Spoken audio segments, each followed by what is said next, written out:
My name is Cameron. I am 70 years old. I spent my entire adult life building a logistics empire just to watch my family try to tear it apart for parts. The crushing weight hit my chest right after I finished reviewing the quarterly freight reports in my home office. It felt like a cinder block had been dropped directly onto my ribs. Pain radiated down my left arm and up into my jaw. I managed to dial emergency services on my desk phone before my vision blurred into a sea of black. I collapsed onto the hardwood floor. My last thought before losing consciousness was a worry about a delayed shipment in Chicago. I woke up to the jarring sway of an ambulance. Harsh fluorescent lights glared directly above my face. The siren wailed outside. A young paramedic leaned over me. He held my personal cell phone to his ear. He was speaking frantically. I could hear the tinny voice echoing from the phone speaker. It was Valerie. She is my wife of 40 years. The paramedic clearly informed her that my condition was critical. He urged her to meet us at the emergency room immediately. Valerie sighed. The sound was sharp and intensely irritated. It carried perfectly over the speakerphone. She told the paramedic I always overreacted to indigestion. She explicitly instructed him not to call back until the morning. Her annual spring gala was starting in 3 hours. She complained that the florist had just delivered the wrong orchids and she was too busy fixing their mistake to deal with a hospital visit. She ordered him to stop wasting her time. Then she hung up the phone. The line went dead. The sheer audacity of her words struck me harder than the cardiac event itself. My chest seized violently. A massive surge of adrenaline mixed with pure disbelief. The paramedic yelled an order to the driver. The heart monitor beside my head let out a continuous piercing shriek. The world simply vanished. I ceased to exist. For 22 seconds, I was clinically dead. I died in the back of that speeding vehicle while my wife worried about the color of her flower arrangements. I jolted back to life with the brutal impact of a defibrillator. My back arched off the stretcher. My lungs burned as I gasped for air. The ambulance slammed to a halt. We arrived at the emergency room bay. A team of doctors swarmed me. They shouted medical jargon and commands. They wheeled me into a trauma bay. I ignored their voices. I grabbed the paramedic by the arm. My grip was weak but determined. I demanded my phone. He hesitated. I demanded it again with a tone that brokered no argument. He handed the device over. I have an automatic call recording application installed on my phone. I use it constantly for business negotiations to ensure verbal contracts are honored. I opened the application log. I found the most recent recording. I pressed play. I listened to my wife dismiss my potential death. Her voice was entirely devoid of panic. It lacked any trace of love. It lacked basic human decency. She was merely annoyed. I was an inconvenience to her social calendar. She prioritized a room full of pretentious strangers over the life of the man who paid for the champagne they were about to drink. A nurse approached my bed. She tried to push a thick IV needle into the back of my hand. I ripped it out instantly. Drops of blood splattered onto the pristine white hospital sheets. The attending physician rushed over. He told me I was risking my life by moving. He warned that my heart could give out again at any moment if I did not stay for observation and emergency surgery. I looked him dead in the eye. I told him I had survived far worse in my lifetime. 40 years ago, I built my freight company from a single rusted delivery truck. I had no investors. I had no safety net. I drove 60 hours straight across the country eating stale gas station crackers and fighting off severe sleep hallucinations. I did that just to secure my first major distribution contract. I forced my body past the limits of human endurance to build an empire. I knew exactly how to survive exhaustion. I knew how to manage physical pain. I was absolutely not going to die in a sterile hospital bed while my wife entertained her country club friends on my dime. I demanded the against medical advice discharge papers. The medical staff argued with me. I silenced them by stating I would call my corporate lawyers and sue the hospital for false imprisonment if they did not hand me a pen. They brought the forms. I signed the discharge papers with a steady hand. The nurses looked at me with a mixture of shock and pity. I did not need their pity. I needed mobility. I walked out the sliding glass doors of the emergency room. The night air hit my face. My chest ached with every breath. I ignored the pain. I hailed a passing taxi. I gave the driver the address to my estate. It is a sprawling mansion I purchased with decades of sweat stress and high blood pressure. The ride was completely silent. I stared out the window at the passing city lights. I used the time to calculate my next move. I did not feel rage. Rage is a chaotic emotion that leads to mistakes. I felt absolute chilling clarity. My wife had made her priorities explicitly clear. I was now a ghost. I decided to act like one. The taxi approached my neighborhood. I ordered the driver to drop me off at the end of my street. I handed him a crisp $100 bill and told him to keep the change. I walked the remaining block on foot. I stayed close to the shadows cast by the large oak trees lining the sidewalk. I needed to avoid being seen by the valet drivers who were busy parking luxury cars along my sweeping driveway. The street was lined with vehicles belonging to people I despised, people Valerie courted for social status. I bypassed the grand front entrance entirely. I walked through the side gate and approached the service door near the kitchen. The heavy scent of roasted duck and expensive floral arrangements permeated the air. Loud music and boisterous laughter echoed down the hallway. I quietly unlocked the service door. I stepped inside my own home. I stood completely still in the dark utility corridor. I listened to the unmistakable clinking of crystal champagne glasses coming from the main dining hall. The party was in full swing. My wife was celebrating while she believed I was lying in a hospital bed recovering from a fatal heart attack. I leaned against the cool wall. My heart pounded a steady, angry rhythm. The 22 seconds of death had completely reset my perspective on my family. Every sacrifice I ever made was currently being toasted away in the next room. I took a deep breath. I stepped further into the shadows. The adjustment had officially begun. I moved silently past the pantry. I avoided the catering staff bustling around the kitchen island. They were too busy plating hors d'oeuvres to notice the owner of the house slipping past them. I needed to reach my private study before anyone spotted me. I needed to secure my assets before the night was over. The sound of the string quartet playing in the ballroom mocked the silence I demanded. I reached the edge of the hallway leading to the grand foyer. I stopped. The voices of my daughter and son-in-law drifted clearly from the adjacent sitting room. I held my breath and listened. I pressed myself against the cool plaster of the service hallway wall. My chest throbbed with a dull ache, a residual reminder of the 22 seconds I had spent clinically dead. Yet the physical pain was dwarfed by the profound icy clarity settling over my mind. From my concealed vantage point, I had a clear line of sight into the grand dining hall. The room was a spectacle of opulence. Crystal chandeliers cast a warm, flattering glow over the elite of Fairfield. Waitstaff maneuvered effortlessly through the crowd, balancing silver trays of expensive hors d'oeuvres. At the center of it all stood Valerie. She was holding court, a flute of vintage champagne in her hand, her laughter ringing out clear and vibrant. She wore a stunning emerald gown that I had purchased for her just last month. She looked radiant. She looked entirely unburdened by the fact that she believed her husband was currently fighting for his life in a sterile hospital room. She was describing a recent charity auction to the mayor's wife, her voice animated, devoid of a single note of anxiety or grief. My attention shifted as I spotted Alicia and Bradley standing near the towering French doors that led out to the terrace.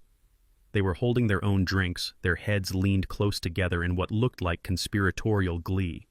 I edged closer, using the shadow of a large decorative urn to obscure my presence. The ambient noise of the party masked my approach. I pulled my phone from my pocket. I opened the recording app once again. I pressed the red button and pointed the microphone toward them. Alicia took a delicate sip of her champagne and smiled. "So, how long do we have before we have to deal with the old man again?" she asked. Her tone was casual, as if she were inquiring about the arrival time of a delayed package. Bradley chuckled. He adjusted his tailored suit jacket. "The doctors told your mother it was a massive cardiac event. He'll be bedridden for months, assuming he even makes it out of ICU. He won't be in any condition to handle corporate affairs." "Perfect," Alicia replied, "because we need to move on the warehouse property immediately. The zoning board meets next Tuesday." "I've already drafted the proposals," Bradley said, his voice brimming with unearned arrogance. "The main freight warehouse sits on prime real estate. Once we bulldoze that eyesore, the new parking structure for my tech hub will be finalized. It's the perfect collateral for the next funding round." I stood motionless in the dark, the phone steadily recording every word. The main freight warehouse was the beating heart of my empire. It was the central hub where 70% of our nationwide logistics were processed. Bradley was talking about dismantling the core of my business, the livelihood of hundreds of my employees, to build a parking lot for a vanity project. This was not a sudden burst of ambition on his part. Bradley was a serial failure. Over the past 5 years, he had launched 3 separate tech startups. Each one was a disaster fueled by incompetence and massive overspending. I had bailed him out every single time to save Alicia from public humiliation. The bailouts came with strict repayment schedules and mandatory financial oversight. Bradley had ignored every condition, treating my loans as gifts. I had enabled his delusion of competence. Now he was preparing to cannibalize my life's work to feed his ego. "Are you sure you can get the bulldozers moving before he realizes what's happening?" Alicia asked. "I don't need him to realize anything," Bradley scoffed. "Valerie has his medical proxy. If he's incapacitated, she signs the release forms, and we all know Valerie will sign whatever we put in front of her as long as it keeps her allowance flowing. We'll present it as a necessary corporate restructuring. By the time he's well enough to ask questions, the concrete will already be poured." I stopped the recording. I slipped the phone back into my pocket. The betrayal was complete. It was not just a lack of care. It was a calculated, opportunistic dismantling of my legacy. They were vultures circling a body they believed was already dead. I did not step out of the shadows. I did not confront them. Confrontation would give them warning. It would allow them to spin lies and build a defense. I needed them to remain ignorant of my resurrection. I turned away from the dining hall. I moved silently through the back corridors of the mansion, heading toward the east wing. The music from the string quartet faded as I navigated the familiar hallways. I reached the heavy oak door of my private study. I used my master key to unlock it and stepped inside. The room was dark, smelling faintly of leather and old paper. I closed the door quietly and engaged the deadbolt. I walked behind my mahogany desk and approached the large oil painting hanging on the far wall. I swung the painting aside to reveal the heavy steel door of my hidden wall safe. This safe held the fail-safes of my empire. It contained emergency power of attorney documents, bearer bonds, offshore account details, and the master ledger of all secondary corporate accounts. These were the documents that dictated total control over the company in the event of my death or incapacitation. I input the 6-digit combination. I placed my thumb on the biometric scanner. The heavy internal locking mechanism clicked open. I pulled the steel door wide. I froze. The safe was completely empty. The shelves were bare. Not a single document, not a single bond remained. The fail-safes were gone. The cold steel of the safe door chilled my fingertips as I stared into the dark hollow cavity embedded in the wall. Every emergency protocol, every fail-safe I had meticulously drafted over 40 years of building my logistics empire was gone. The thick manila folders containing my medical proxy, the durable power of attorney, the bearer bonds, and the master ledger of all secondary corporate accounts had simply vanished into thin air. My family had not just left me to die alone in a sterile hospital bed. They had preemptively robbed me blind while my heart was literally stopping. The sheer scale of their betrayal crystallized in my mind with terrifying clarity. Valerie had the combination. She was the only other person on Earth who knew the exact sequence of numbers required to unlock this vault. She had handed over the keys to my kingdom before the paramedics even had the chance to declare my heart stopped. I ran my hand over the bare metal shelves, feeling the fine layer of dust where my legacy used to sit. They had stripped me of my legal armor. They assumed my death was a certainty and moved with breathtaking speed to carve up the spoils of my lifelong labor. I closed the heavy steel door. I spun the dial to wipe the combination. I did not feel panic. Panic is a luxury for men who do not know how to fight back. I felt an absolute calculating coldness settling deep into my bones. I was a man who had navigated cutthroat union disputes, survived hostile corporate takeovers, and built a fleet of trucks from absolute nothing. My own family had just declared war on a man who practically invented ruthless survival. They thought I was an easy mark. They were dead wrong. A sudden burst of loud, raucous laughter echoed from the grand hallway, breaking my intense focus. I stepped away from the concealed wall painting and pressed my ear against the heavy oak door of my study. Heavy, uncoordinated footsteps approached the grand foyer. It was my son Jordan and his wife Heather. They had arrived incredibly late to Valerie's extravagant spring gala, and they were making sure everyone knew it.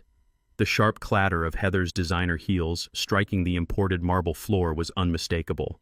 Her voice was slurred, pitched high with the reckless, arrogant confidence of someone who had consumed far too much expensive wine before even reaching the main event. She was practically shouting to a group of Valerie's pretentious country club friends near the entryway. I listened closely as Heather boasted about closing a massive deal on a new coastal mansion. She loudly proclaimed they were paying entirely in cash, bypassing the bank completely. She specifically used the phrase family equity to explain their sudden massive surge in liquid wealth. The words twisted like a rusted blade in my gut. 5 years ago, I sat in a dimly lit, freezing warehouse with two very dangerous men and paid off a staggering gambling debt to save Jordan's life. The debt had been massive enough to get his legs broken, or worse. He had wept at my feet. He had sworn on his mother's life that he would never touch a card, a dice table, or a roulette wheel again. He promised to dedicate himself to honest work within my company. I gave him a second chance, a clean slate, and a lucrative position in my procurement division. Hearing Heather brag about millions in liquid cash meant only one thing.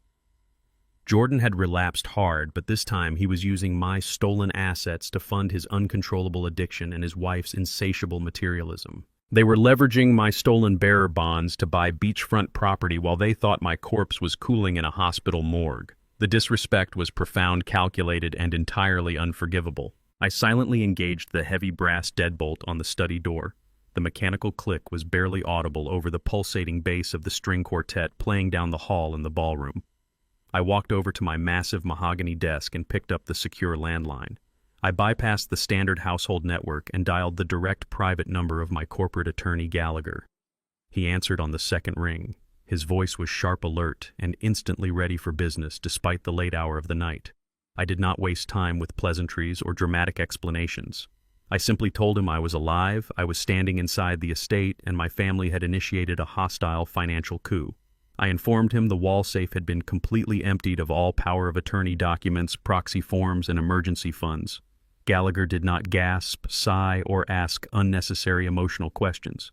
He was a ruthless operator who thrived in the chaos of corporate warfare. He immediately asked for my exact orders. I instructed him to initiate the Scorched Earth Financial Protocol immediately. I ordered him to freeze every single secondary account linked to the logistics company. I demanded the immediate severance of all joint lines of credit attached to Valerie, Jordan, Alicia, and Bradley. I told him to flag the missing power of attorney documents as stolen property with the Federal Banking Commission, so any attempt to use them would instantly trigger a high-level fraud alert.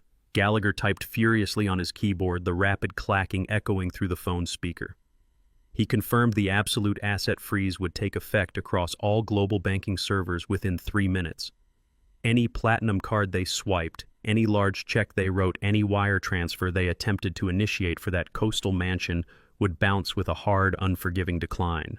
I instructed him to prepare a detailed financial dossier on Jordan's recent real estate acquisitions and trace the exact origin of the stolen funds. Gallagher assured me the digital locks were firmly in place. The endless money supply my family had grown completely accustomed to was officially dead. I thanked him and hung up the receiver. The sudden silence in my private study was intensely heavy. The air felt charged with the electric anticipation of the devastating trap I had just set into motion. I walked slowly around the massive desk and lowered myself into my leather executive chair. The old leather groaned softly under my weight, a familiar sound of authority. I folded my hands together and rested them on the polished wood surface. I stared straight ahead at the locked door.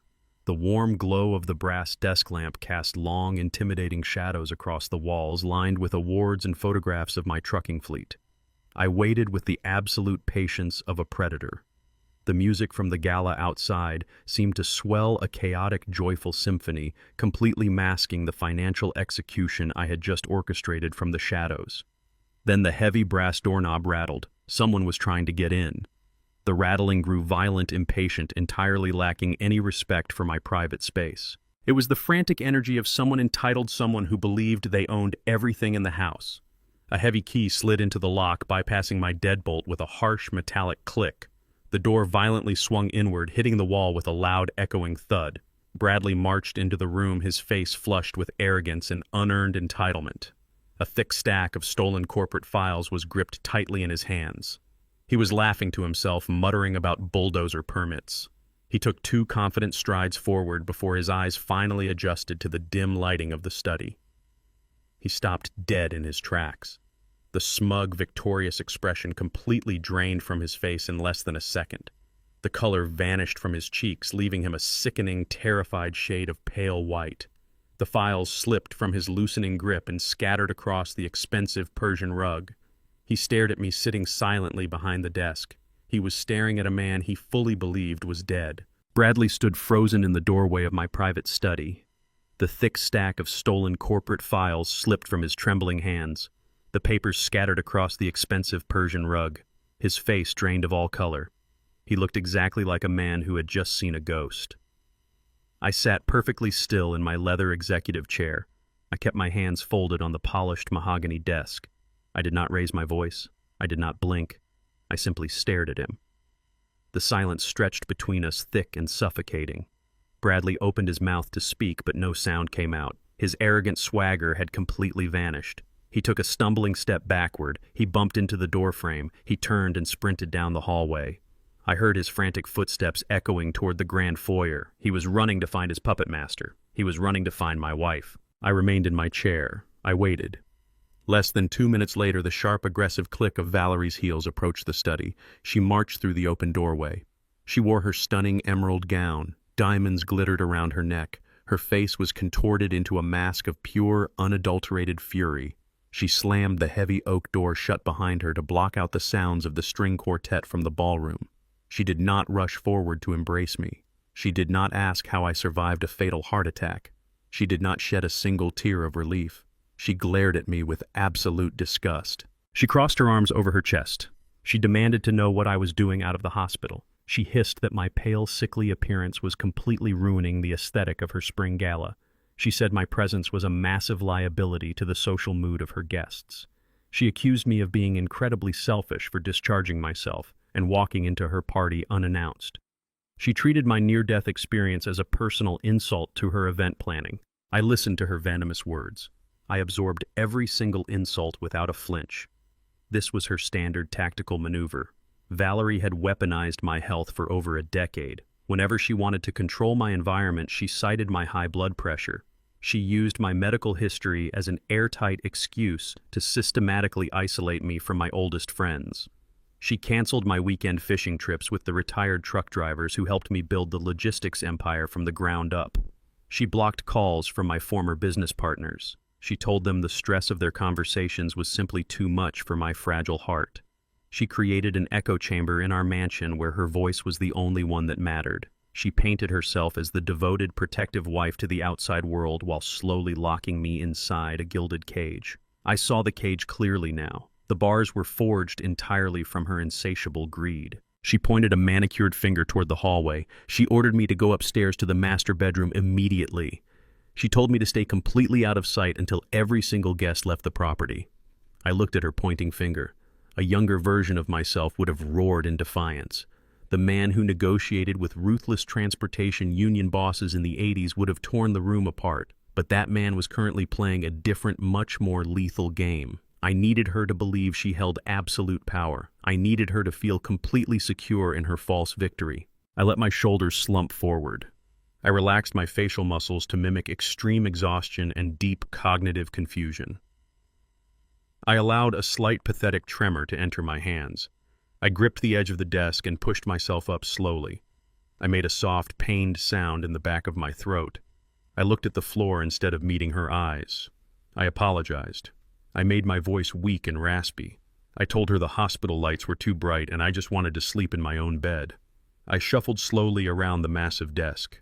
I kept my head bowed. I walked past the scattered corporate files on the rug without giving them a single glance. I portrayed a man utterly broken by his own failing body. I walked past Valerie's toward the door. I caught the faint, heavy scent of her expensive perfume. I glanced up for a fraction of a second. A sickening smirk stretched across her face. Her eyes gleamed with absolute triumph. She saw a dying old man who lacked the physical and mental capacity to fight back. She truly believed I had not noticed the empty wall safe. She believed her hostile takeover was completely secure. She turned her back on me and walked to a decorative mirror on the wall to adjust her diamond necklace. She prepared to return to her guests and her champagne. She told me to lock the bedroom door and turn out the lights. I shuffled down the long, empty hallway toward the east wing. I reached the master suite and closed the heavy door behind me. I locked the deadbolt. The act was officially over for the night. I stood up straight. I rolled my shoulders back. The sharp pain in my chest remained a dull ache, but my mind was operating with crystalline precision. I did not turn on the main overhead lights. I sat in the darkness on the edge of the king-sized bed. I listened to the muffled sounds of laughter and music filtering up from the ground floor. They were celebrating my demise. They were toasting to their newfound wealth with money purchased by the sweat of my brow. I spent the entire night sitting in that chair. I did not sleep for a single minute. I watched the shadows stretch and shift across the bedroom walls. I waited for the dawn. The sun eventually broke over the horizon. The harsh morning light poured through the tall windows. The mansion was finally dead silent. The catering staff had cleaned the ballroom and departed. Valerie was asleep in the guest suite at the far end of the hall.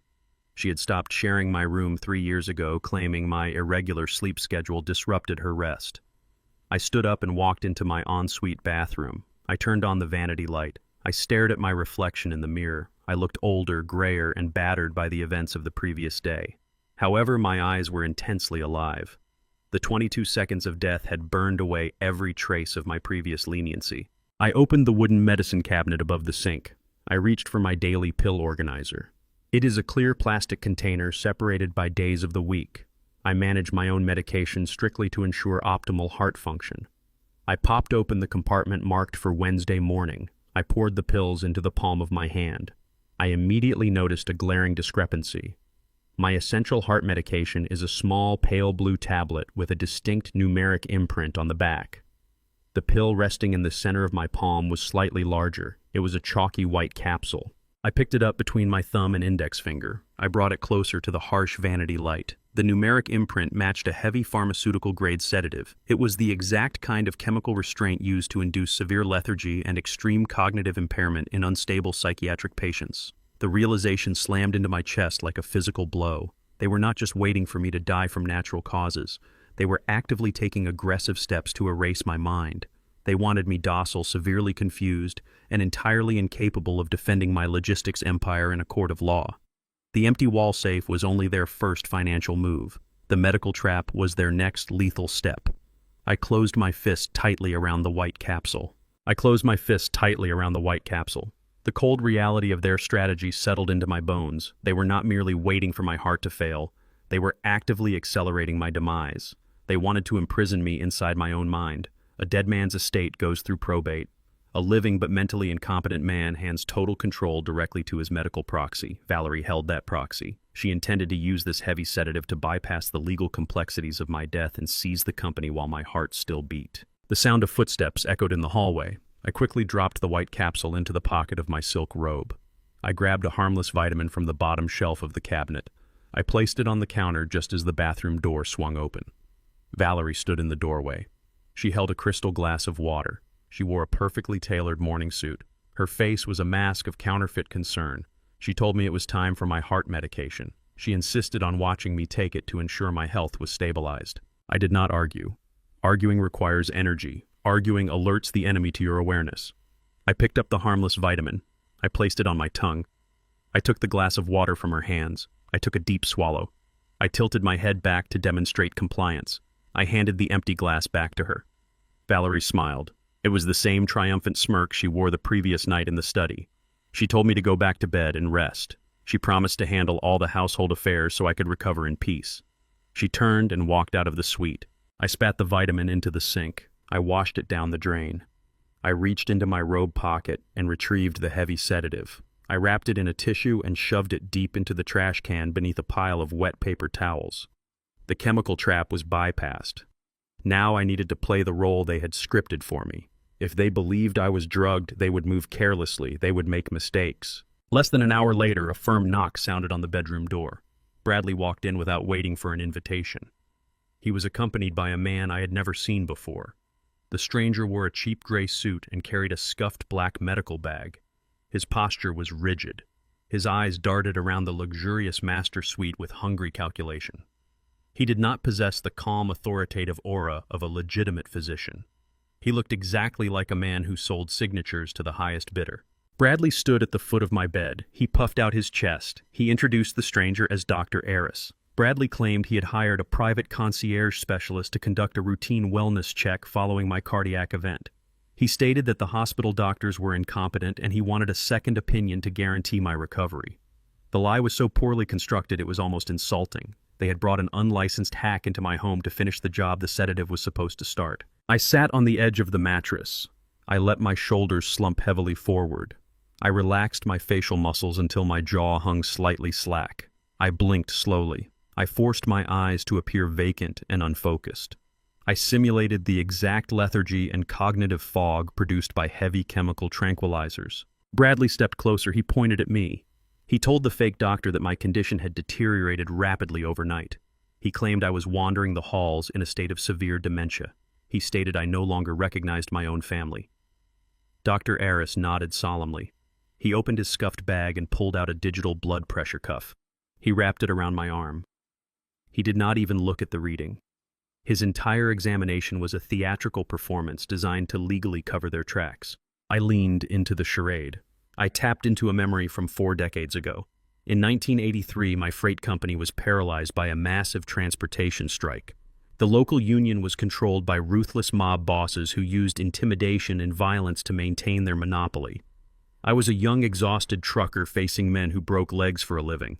I sat across a scarred metal table from them in a freezing warehouse. They demanded 70% of my profits.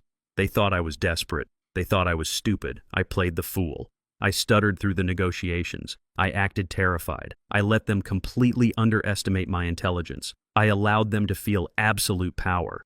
By the time they signed the contracts, I had legally secured the shipping routes and trapped them in a web of impenetrable corporate loopholes. I broke their monopoly without throwing a single punch. Playing the fool is never a weakness. It is the most devastating tactical advantage a man can possess. It invites the enemy to expose their throat. Dr. Aris shined a small penlight into my eyes. He asked me basic cognitive questions. He asked me to state my full name. He asked me to identify the current year. He asked me to name the current president. I slurred my words perfectly. I mumbled a year that was 2 decades in the past. I stared blankly at the expensive wallpaper behind his head. I let a small line of drool pool at the corner of my mouth. I wiped it away with a trembling, uncoordinated hand. Bradley crossed his arms. He let out a loud theatrical sigh. He told the doctor it was tragic to see a great man reduced to an empty shell. He urged the doctor to proceed with the necessary paperwork to protect the family estate from my failing mind. I decided to give them a masterpiece. I looked directly at Bradley. I narrowed my eyes as if struggling to recognize a face from the distant past. I called him Jordan. I asked him why he lost the state championship baseball game. I asked him where my old hunting dog had gone. I babbled incoherently about a delayed shipment of auto parts from Detroit. I painted the picture of a shattered, useless mind completely detached from reality. Dr. Aris stepped back from the bed. He packed his penlight into his bag. He shook his head with mock sympathy. He declared my cognitive decline was severe and irreversible. He stated I was a danger to myself and entirely unfit to manage complex financial or corporate affairs. Bradley smiled. He did not even try to hide his excitement. He asked the doctor if he had the official documentation ready. Dr. Aris nodded. He reached into the side pocket of his cheap bag. He produced a crisp, pre-typed legal document. It was a formal declaration of medical and cognitive incompetence. The paperwork had been drafted long before they even entered the room. The entire examination was a sham. Dr. Aris clicked a gold fountain pen. He signed the bottom line with a swift, practiced motion. He stamped the paper with a medical seal. He handed the official certificate directly to Bradley. In return, Bradley reached into his tailored suit jacket. He pulled out a thick white envelope. It was bulging with cash. He handed it to the fake doctor. The transaction occurred right in front of my face. They did not care to conceal the bribe. They believed I was chemically lobotomized. They believed I was completely blind to their treason. Dr. Aris tipped his hat, pocketed the envelope, and swiftly exited the master suite. He had done his job. Bradley stared at the signed document, his eyes wide with manic greed. He held the key to the entire logistics empire in his hands. He possessed the legal authority to bulldoze the main warehouse and liquidate my assets to fund his vanity projects. He practically vibrated with adrenaline. The heavy oak door swung open. Valerie marched into the room. She did not ask about my health. She did not ask the doctor for a prognosis. She walked straight up to Bradley. She snatched the signed certificate of incompetence right out of his hands. She held the paper up to the light. She admired the signature like it was a priceless diamond. A cruel, victorious laugh escaped her lips. She completely ignored my presence on the bed. I was no longer a husband. I was a legal technicality she had successfully bypassed. She turned on her heel. She immediately pulled her gold-plated cell phone from her designer handbag.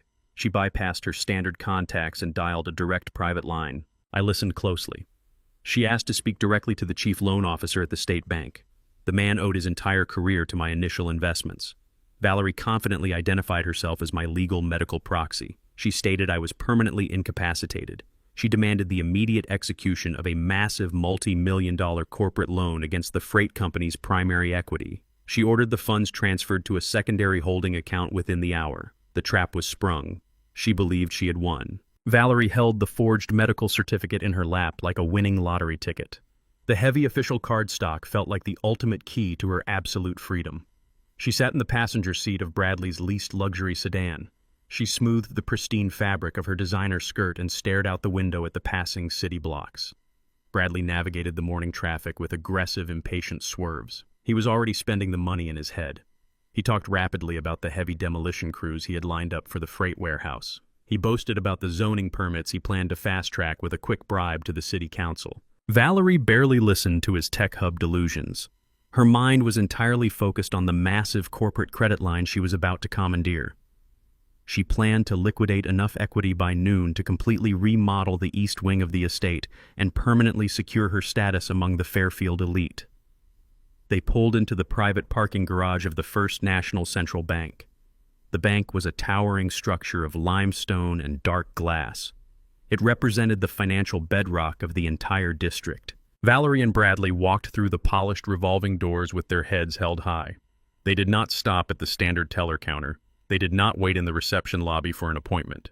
They bypassed the customer service desks entirely and marched directly toward the heavy mahogany double doors at the back of the building. The brass nameplate on the door read Arthur Pendleton, Senior Branch Manager. Bradley pushed the door open without bothering to knock. Arthur was a man in his late 50s. He wore a conservative gray suit and wire-rimmed glasses. He looked up from his computer monitor as they invaded his private office. He did not look surprised. He stood up slowly and gestured toward the two leather guest chairs facing his desk. Valerie dropped the forged medical certificate directly onto his green desk blotter. She immediately launched into a rehearsed theatrical performance. She placed a hand over her heart and forced a tragic quiver into her voice. She explained that her husband had suffered a catastrophic mental break following his heart attack. She claimed Cameron was severely disoriented, highly unstable, and currently heavily sedated under round-the-clock medical supervision. Bradley stepped forward and slammed a thick stack of corporate transfer forms onto the desk right next to the certificate. He did not bother with fake sympathy. He demanded immediate action. He instructed Arthur to execute a $500,000 cash withdrawal from the primary corporate emergency reserve. He then ordered the immediate approval of a $5 million line of credit against the main logistics warehouse. He explicitly stated that Valerie was now the sole legal proxy for the estate and the freight company. He heavily tapped the forged signature of Dr. Eris with his index finger. He demanded the funds be wired into a newly established holding account within the hour. He warned Arthur that any delay would severely impact the operational flow of the company. He threatened to move all their lucrative corporate accounts to a rival bank if Arthur hesitated for even a second. Arthur Pendleton did not flinch. He did not reach for his pen. He did not look at the corporate transfer forms. He calmly picked up the forged medical certificate. He adjusted his glasses and read the document from top to bottom. He set the paper back down, flat on the desk. He folded his hands together and looked directly into Valerie's eyes. He told her the request was entirely denied. Valerie froze. Her theatrical sadness vanished in a single instant. Her face hardened into a mask of pure indignation. She leaned over the desk and raised her voice. She demanded to know what gave him the right to question a certified medical document. She threatened to have his banking license revoked. She promised to ruin his career by the end of the business day. Arthur remained perfectly seated. He allowed her to finish her loud tirade before he finally spoke. He informed her that her threats were completely useless. He explained the absolute reality of the situation. At exactly 3 o'clock in the morning, Arthur received a call on his secure, unlisted residential line. The call came directly from Cameron. Arthur stated that Cameron sounded incredibly sharp, entirely focused, and entirely lucid. Cameron had explicitly warned Arthur that a fraudulent attempt to seize the corporate assets would happen before noon. Arthur explained that Cameron had legally triggered a Level 5 scorched earth financial protocol. Every single secondary account linked to the freight empire was hard frozen by federal banking mandate.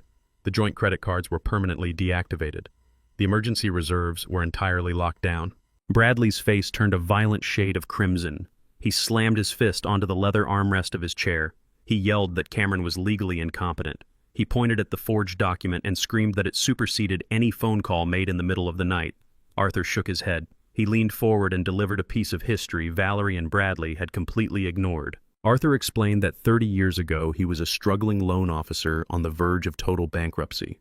He had a failing business plan and zero collateral. Cameron Hayes was the only man in Fairfield who believed in his vision. Cameron personally co-signed Arthur's first commercial loan. Furthermore, Cameron owned the exact plot of commercial real estate this bank was currently built upon.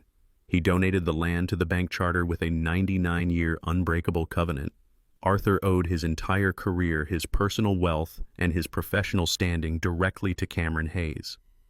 His absolute loyalty belonged exclusively to the man who built the foundation, not the family trying to tear down the walls.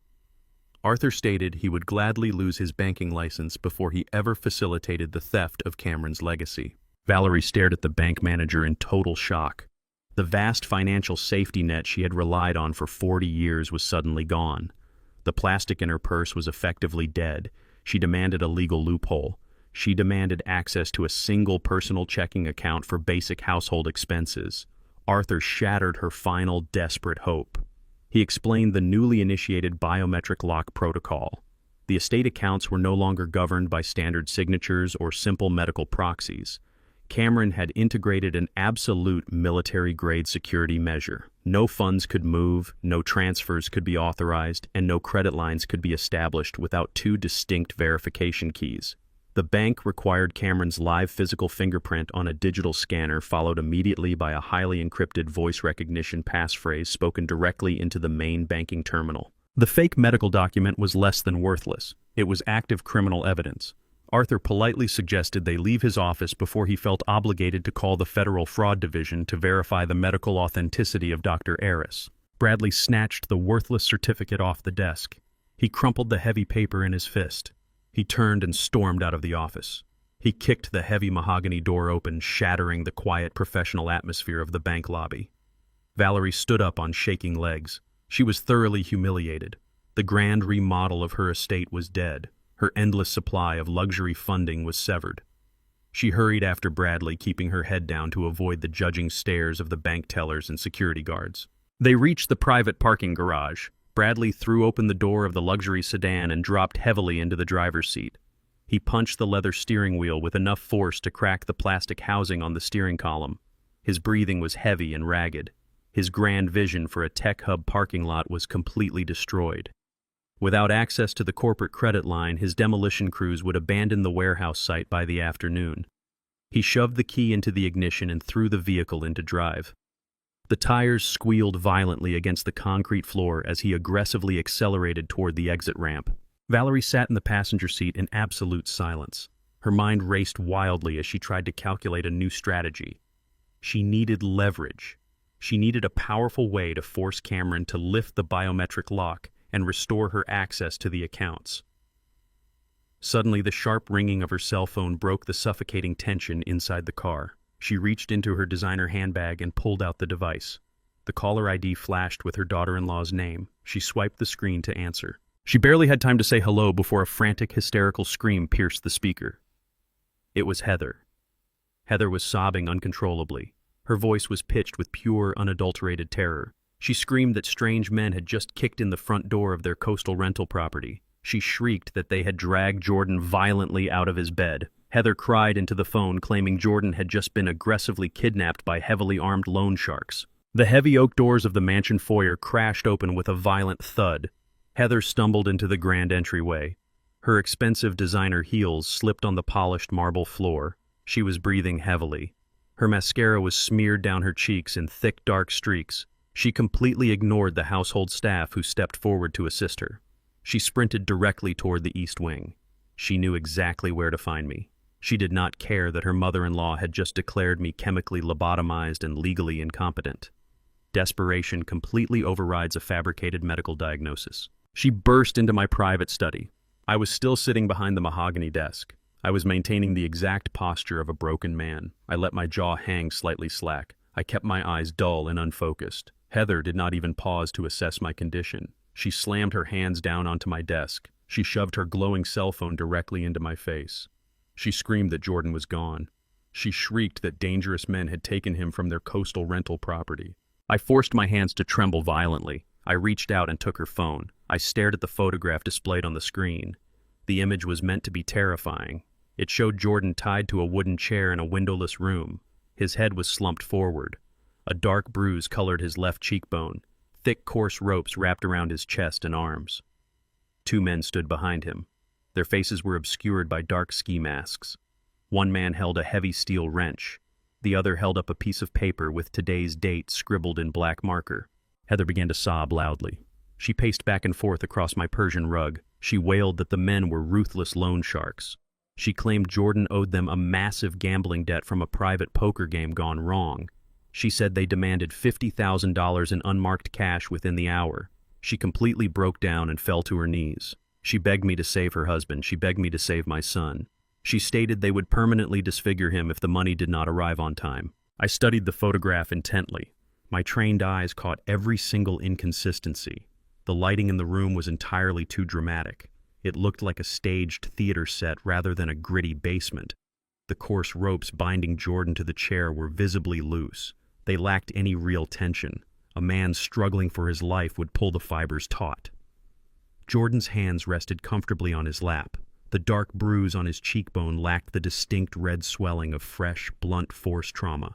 It looked exactly like smeared theatrical makeup. The entire composition was an insult to my intelligence. Heather grabbed the edge of my desk. She demanded I authorize the ransom immediately. She explicitly ordered me to log into the main corporate banking portal. She yelled at me to use my physical fingerprint and my voice to override the biometric lock. She slipped up terribly. Valerie had only discovered the biometric lock an hour ago at the bank manager's office.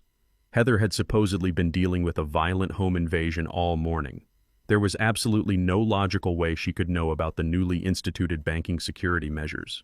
The alliance between Valerie Bradley Heather and Jordan was operating in real-time panic. I maintained my terrified facade. I gasped for air. I clutched my chest as if my heart were failing again. I nodded rapidly. I told her I would pay anything to bring my boy home safely. I reached for my heavy laptop resting on the corner of the desk. I pulled it toward me. I fumbled with the lid. I deliberately typed my password incorrectly twice to simulate extreme cognitive distress. Heather hovered over my shoulder. Her breathing was jagged and loud. I successfully unlocked the machine. I did not open the banking portal.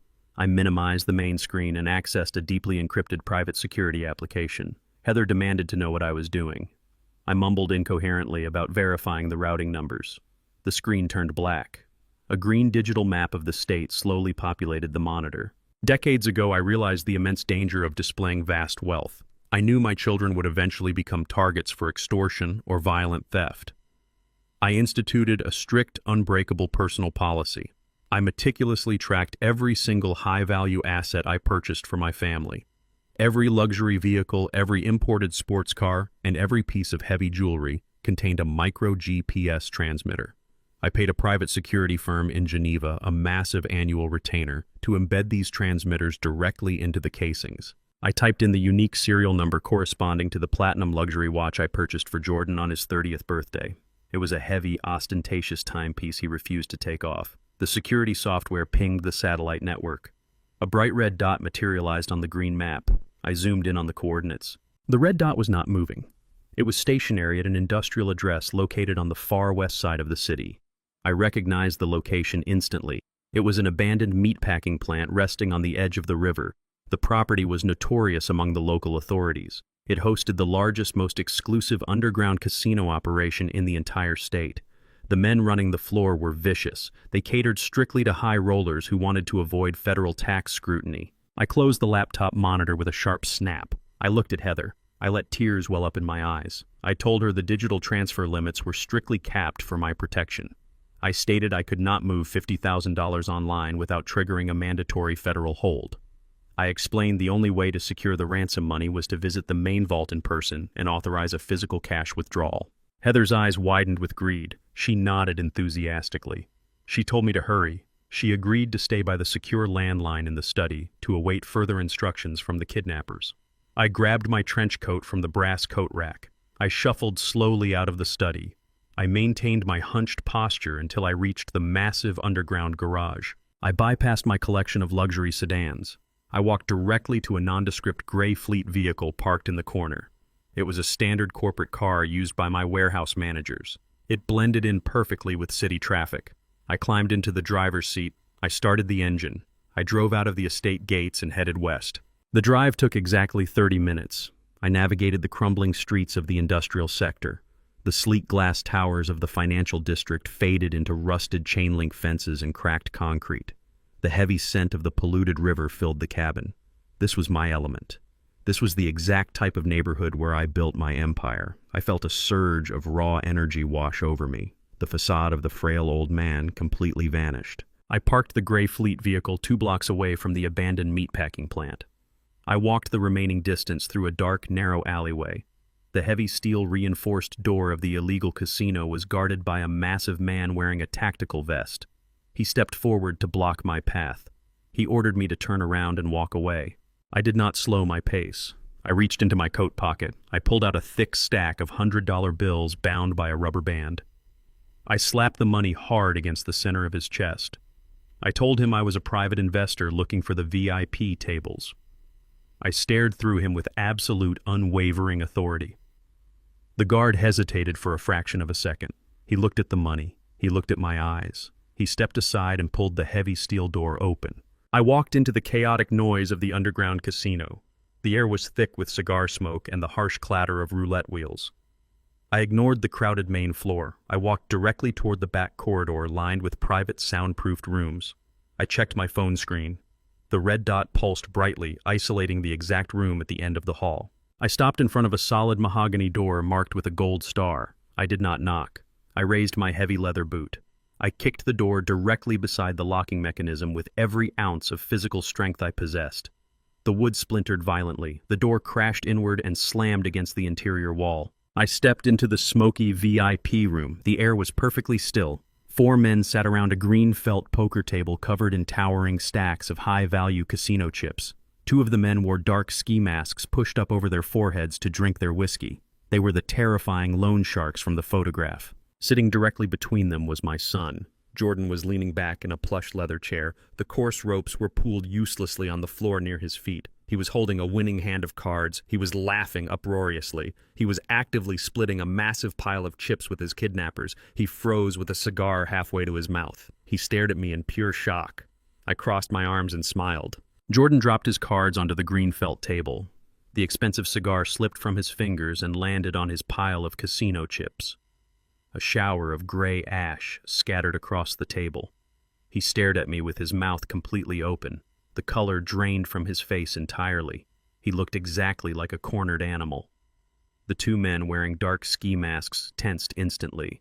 Their hands dropped below the edge of the table toward their concealed weapons. They were professionals. They recognized a hostile breach immediately. The 4th man at the table slowly pushed his chair back and stood up. He did not say a word. I stepped over the splintered remains of the heavy mahogany door. I kept my hands perfectly visible at my sides. I maintained a calm, steady breathing rhythm. I looked directly at Jordan. I did not raise my voice. I asked him if the $50,000 he demanded from his mother was intended to cover a losing hand, or if he was simply planning to pocket the cash for his next coastal mansion purchase. Jordan swallowed hard. He quickly recovered from the initial shock of seeing me standing in front of him. His fear morphed rapidly into defensive rage. He slammed his hands flat against the poker table. He stood up and pointed a trembling finger at my chest. He turned to the masked men and told them to ignore me. He loudly declared that I was just a senile, pathetic old man who had wandered out of his house. He stated I was suffering from severe cardiac trauma and advanced dementia. He claimed I had absolutely no idea where I was or what I was doing. Jordan pulled his cell phone from his tailored suit jacket. He held it up like a weapon. He told me he knew exactly what happened at the bank. He knew the manager had blocked the accounts. He sneered and stated the biometric lock was merely a temporary delay. He promised me the legal paperwork was already finalized. He threatened to call the local police precinct right that second. He stated he would tell the authorities I had suffered a violent psychiatric break. He promised to have me strapped to a medical gurney and permanently locked inside a secure psychiatric ward before the sun went down. He told me I would spend the rest of my miserable life heavily medicated and completely isolated. He laughed. He actually laughed in my face while threatening to erase my freedom. I did not argue with his diagnosis. I did not plead for my freedom. I reached inside the inner pocket of my heavy trench coat. The masked men flinched. They expected me to draw a firearm. I slowly pulled out a thick brown manila folder. I tossed it underhanded toward the center of the poker table. The folder landed with a heavy, authoritative slap. It slid across the smooth felt surface and knocked over Jordan's towering stack of casino chips. The plastic chips cascaded onto the floor with a loud clatter. The room fell completely silent. The men stared at the folder. I instructed the man sitting closest to the pile of chips to open it. I told him to look at the first page. The man hesitated. He glanced at his masked associates. He slowly reached out and flipped the cardboard cover open. He stared at the top document. His eyes widened significantly. I explained the contents of the folder with absolute clinical precision. I informed them that my corporate attorney possessed a very particular set of skills and highly placed contacts within the Federal Cyber Division. The folder contained high-definition photographs of their underground counting room. It contained printed screenshots of their encrypted offshore routing numbers. Most importantly, it contained a complete exact copy of the casino's master digital ledger.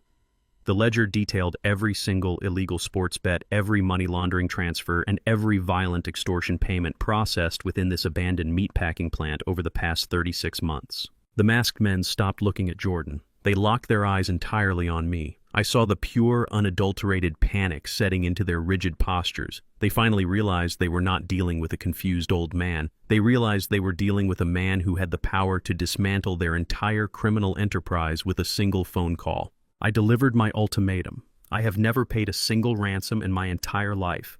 I negotiated with ruthless transportation union bosses and organized crime syndicates decades before my son was even born. My philosophy on blackmail is absolute and completely uncompromising.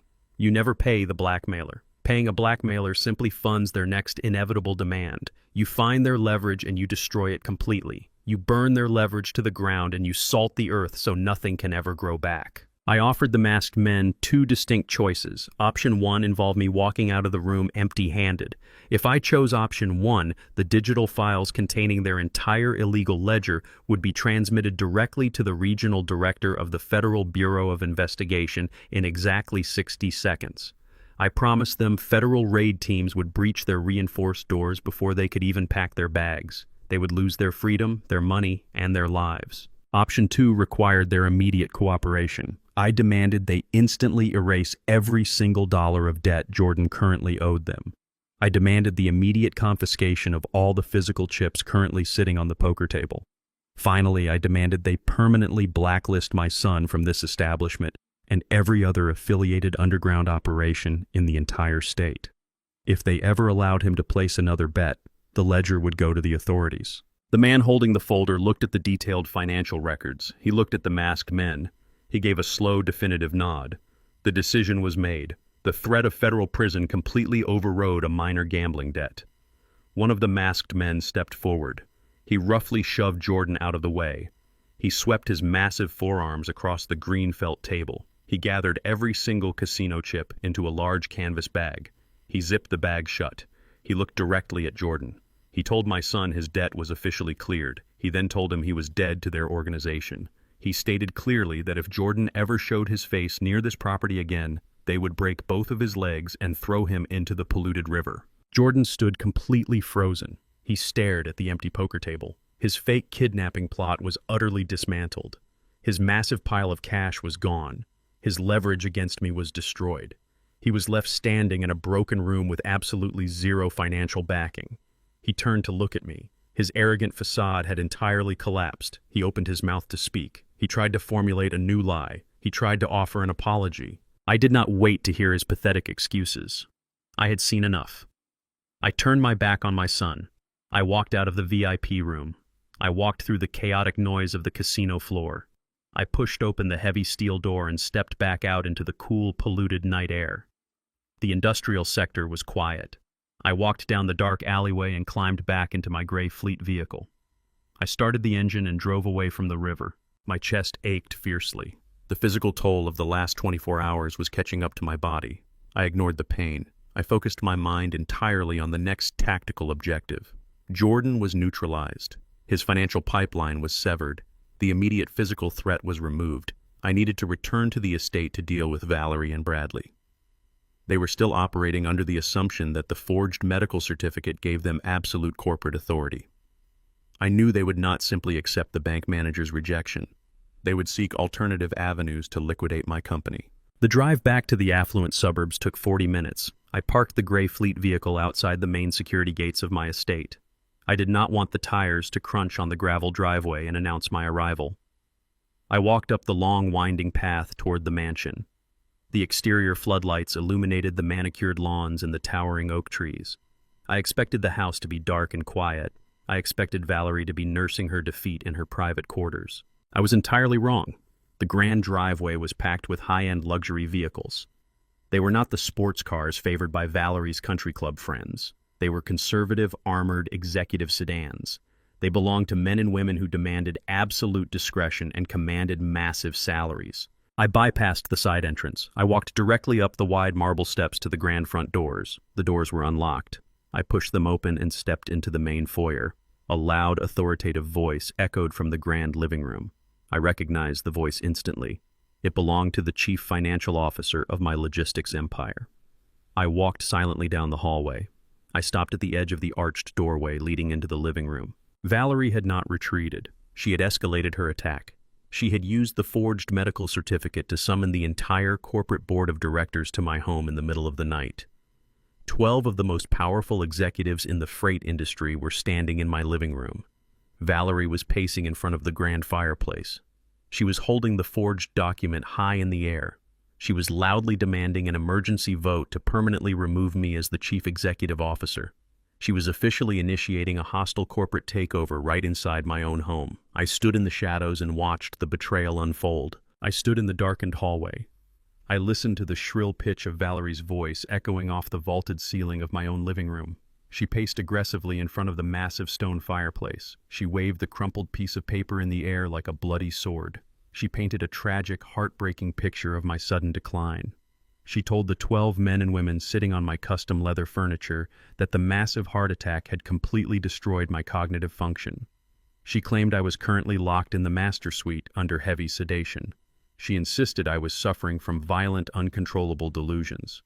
She stated that my inability to lead was an immediate existential threat to the thousands of employees who relied on the freight empire for their livelihood. She was a phenomenal actress. She injected exactly the right amount of sorrow into her voice before pivoting sharply to cold corporate pragmatism. She demanded an emergency vote. She demanded the board invoke the medical incapacity clause of the company charter. She formally nominated Bradley to step in as the interim chief executive officer to guide the company through the transition. Bradley stood tall beside the fireplace. He wore a brand new tailored charcoal suit. He adjusted his silk tie and adopted an expression of solemn duty. He looked like a vulture waiting for the carcass to cool. The 12 members of the board of directors remained entirely silent. Valerie expected them to nod in agreement and rubber stamp her hostile takeover. She fundamentally misunderstood the people sitting in that room. She saw them merely as corporate executives in expensive Italian suits. I saw them for who they truly were. I looked at Marcus, sitting rigidly in the center armchair. 40 years ago, Marcus and I drove rusted flatbed trucks through blinding blizzards across the Rocky Mountains to deliver auto parts because we could not afford to lose a single contract. I looked at Sarah sitting near the window. She was our first dispatcher.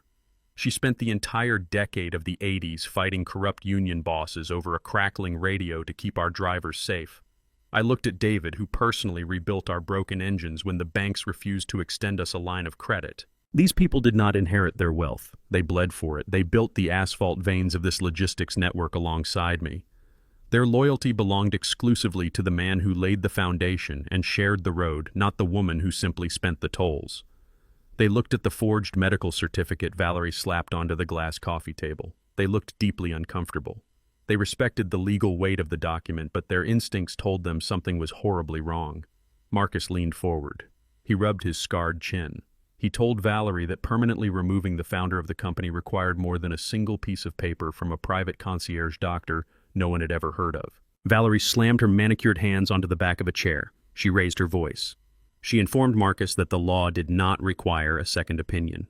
She stated the medical proxy was absolute and the board had a fiduciary duty to protect the shareholders from a madman. Bradley stepped forward to back her up. He told the board that delaying the vote would cause market panic. He insisted they needed to project strength and stability immediately. I decided they had spoken enough. I stepped out of the shadows of the hallway.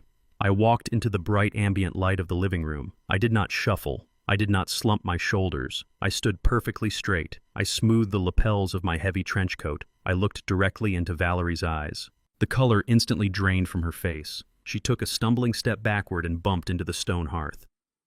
Bradley's jaw dropped open. He looked as if he had just seen a dead man rise from the grave. The board members turned their heads in unison. Marcus immediately stood up. A massive smile broke across his weathered face. He did not see a senile, heavily sedated old man. He saw the exact same ruthless negotiator who had built an empire out of nothing. Valerie recovered her voice. She pointed a shaking finger at me. She shrieked at the board to look at me. She claimed my presence in the living room was absolute proof of my insanity. She yelled that I had escaped my medical confinement. She ordered Bradley to call the private security team to have me physically restrained and dragged back to my bed. She was doubling down on the lie because it was the only weapon she had left. I did not raise my voice to argue with her. Arguing with a hysterical liar validates their premise. I simply reached out and opened the heavy double doors leading to the front driveway. I stepped aside. A man walked into the living room. He did not look like the cheap, nervous hack Valerie and Bradley had smuggled into my bedroom earlier that morning. He was an older, distinguished gentleman. He wore a sharp navy suit and carried a thick, leather-bound medical dossier. I introduced him to the board of directors. He was Dr. Harrison Vance. He was the chief of cardiology and the head of the neurological trauma department at the state medical center. He was the exact physician who had successfully revived me and managed my care during my cardiac event.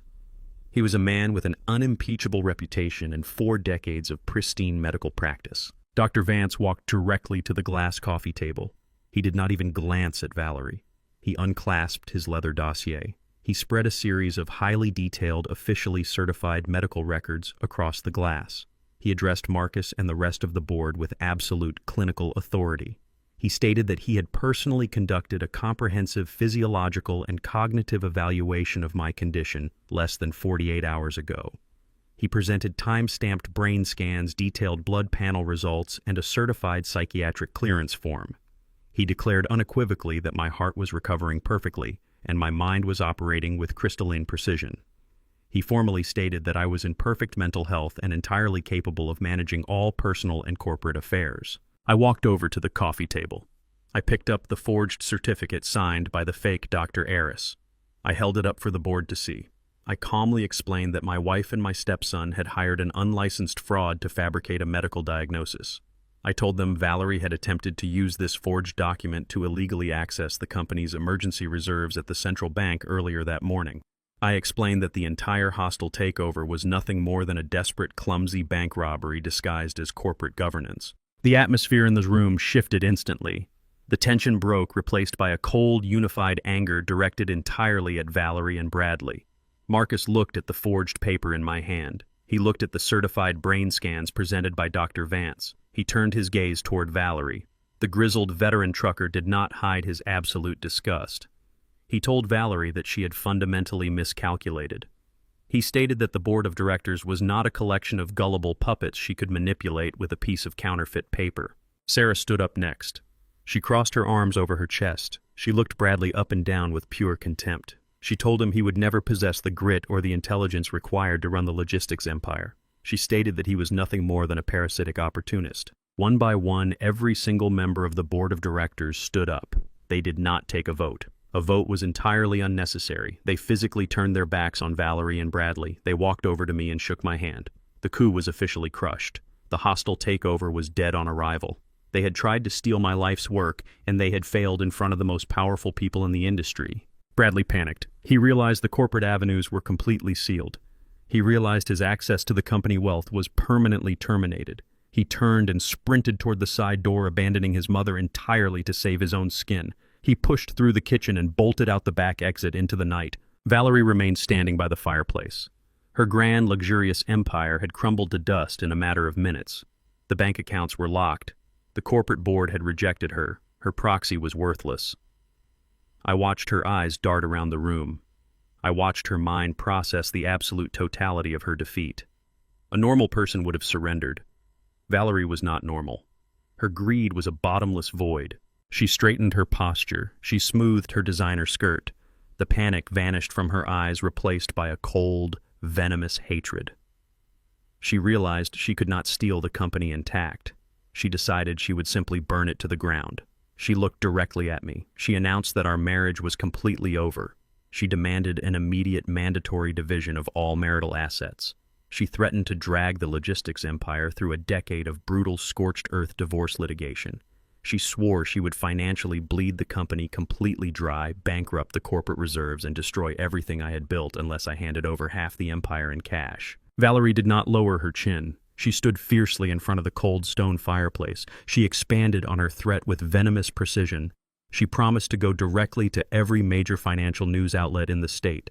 She swore to drag my name through the deepest mud imaginable. She detailed her upcoming media campaign. She would paint me as a paranoid, abusive tyrant who was rapidly losing his mind. She would publicly accuse the board of directors of covering up my severe cognitive decline to protect their own bloated salaries. She stated that the subsequent public relations nightmare would permanently destroy consumer confidence in the freight network. Our shipping partners would flee to our competitors. She smiled a razor-thin smile. She offered a single path to avoid total annihilation. She demanded I legally surrender exactly 50% of my corporate equity directly to her and her children before the sun came up. She wanted the immediate transfer of all voting rights associated with those shares. She believed she had successfully backed me into a corner. I remained standing near the arched doorway. I did not flinch at her extortion. I simply nodded toward the dark hallway behind me. Thomas Gallagher stepped into the bright light of the living room. Gallagher had served as the chief legal counsel for my logistics empire since the late 80s. He was a man composed entirely of sharp angles and ruthless legal pragmatism. He wore a simple tailored gray wool jacket. He carried a battered leather briefcase that held the secrets of 100 corporate wars. The board members shifted respectfully as he approached the glass coffee table. Valerie glared at him.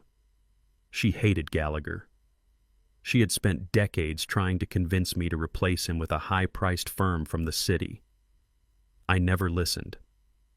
Gallagher was the man who built the impenetrable legal walls around my company. Gallagher did not offer Valerie a greeting. He did not acknowledge her screaming threats. He calmly placed his heavy briefcase flat on the glass surface. He clicked the brass locks open. The sharp metallic sound echoed clearly in the silent room. He reached inside and withdrew a single thin manila folder. He opened the folder and extracted a document. The paper was visibly aged. The edges were slightly yellowed. He placed it carefully on the table directly in front of Valerie. He adjusted his reading glasses. He spoke with a quiet, devastating authority. He informed Valerie that her threats of a scorched-earth divorce were completely hollow. He explained that a standard division of marital assets did not apply to this specific situation. He tapped his index finger against the top page of the yellowed document. He announced it was a post-nuptial agreement. It was heavily customized and completely ironclad. Gallagher recited the specific operative clause from memory. He stated that any deliberate attempt by a spouse to commit corporate fraud, manipulate company assets, or illegally seize executive control immediately and irrevocably forfeited all legal claims to alimony, spousal support, and equity division. He pointed out that Valerie's actions over the past 24 hours triggered this exact clause. Her documented attempt to use a forged medical certificate to drain the emergency cash reserves constituted severe corporate fraud. She had legally disinherited herself. Valerie stared at the yellowed paper. Her confident posture wavered. She recognized the thick black ink of her own signature resting on the bottom line. Her mind raced backward. She remembered exactly when she had signed that document. 2 decades ago, the national economy plunged into a brutal recession. My freight company was bleeding capital. I was fighting a desperate war to keep the business afloat and ensure the trucker pension fund remained fully solvent. My drivers relied on that fund for their survival, while I worked 80-hour weeks to save their pensions.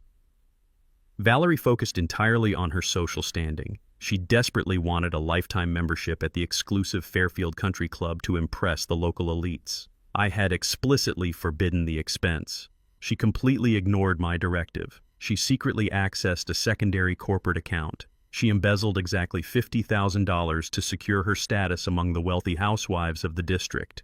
She believed the missing funds would go unnoticed in the chaos of the recession. I caught the discrepancy during a late-night audit. I traced the unauthorized wire transfer directly to the country club. I could have called the police. I could have had her arrested for corporate embezzlement. A public scandal would have ruined her life. I chose a different path.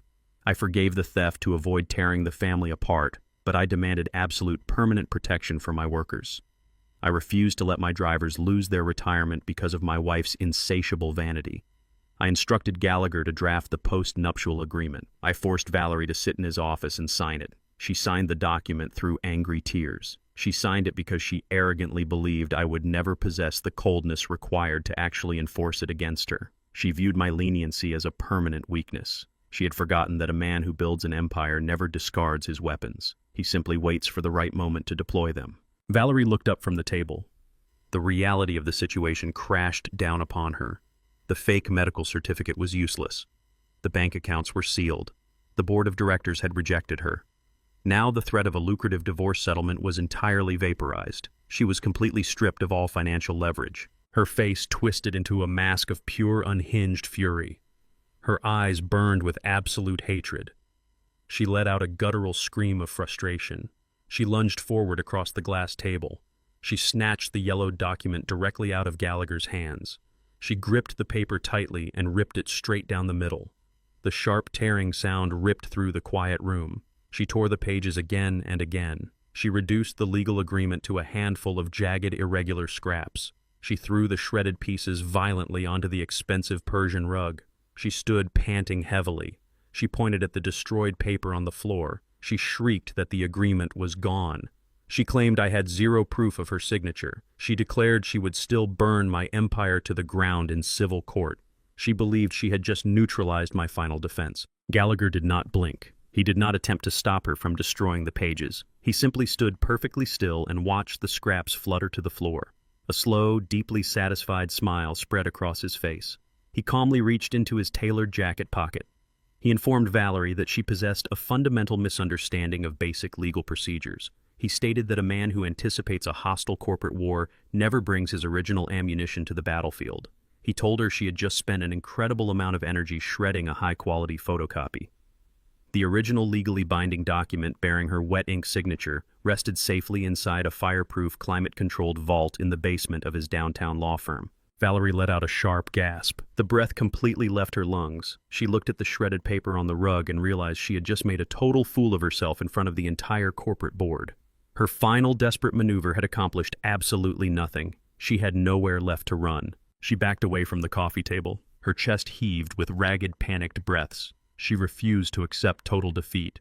She refused to walk out of the mansion empty-handed. She reached into the pocket of her tailored jacket and pulled out her cell phone. She bypassed her standard contacts and opened a secure communication application. She summoned the heavy muscle. She contacted the private armed security detail she had personally hired that morning to lock down the estate.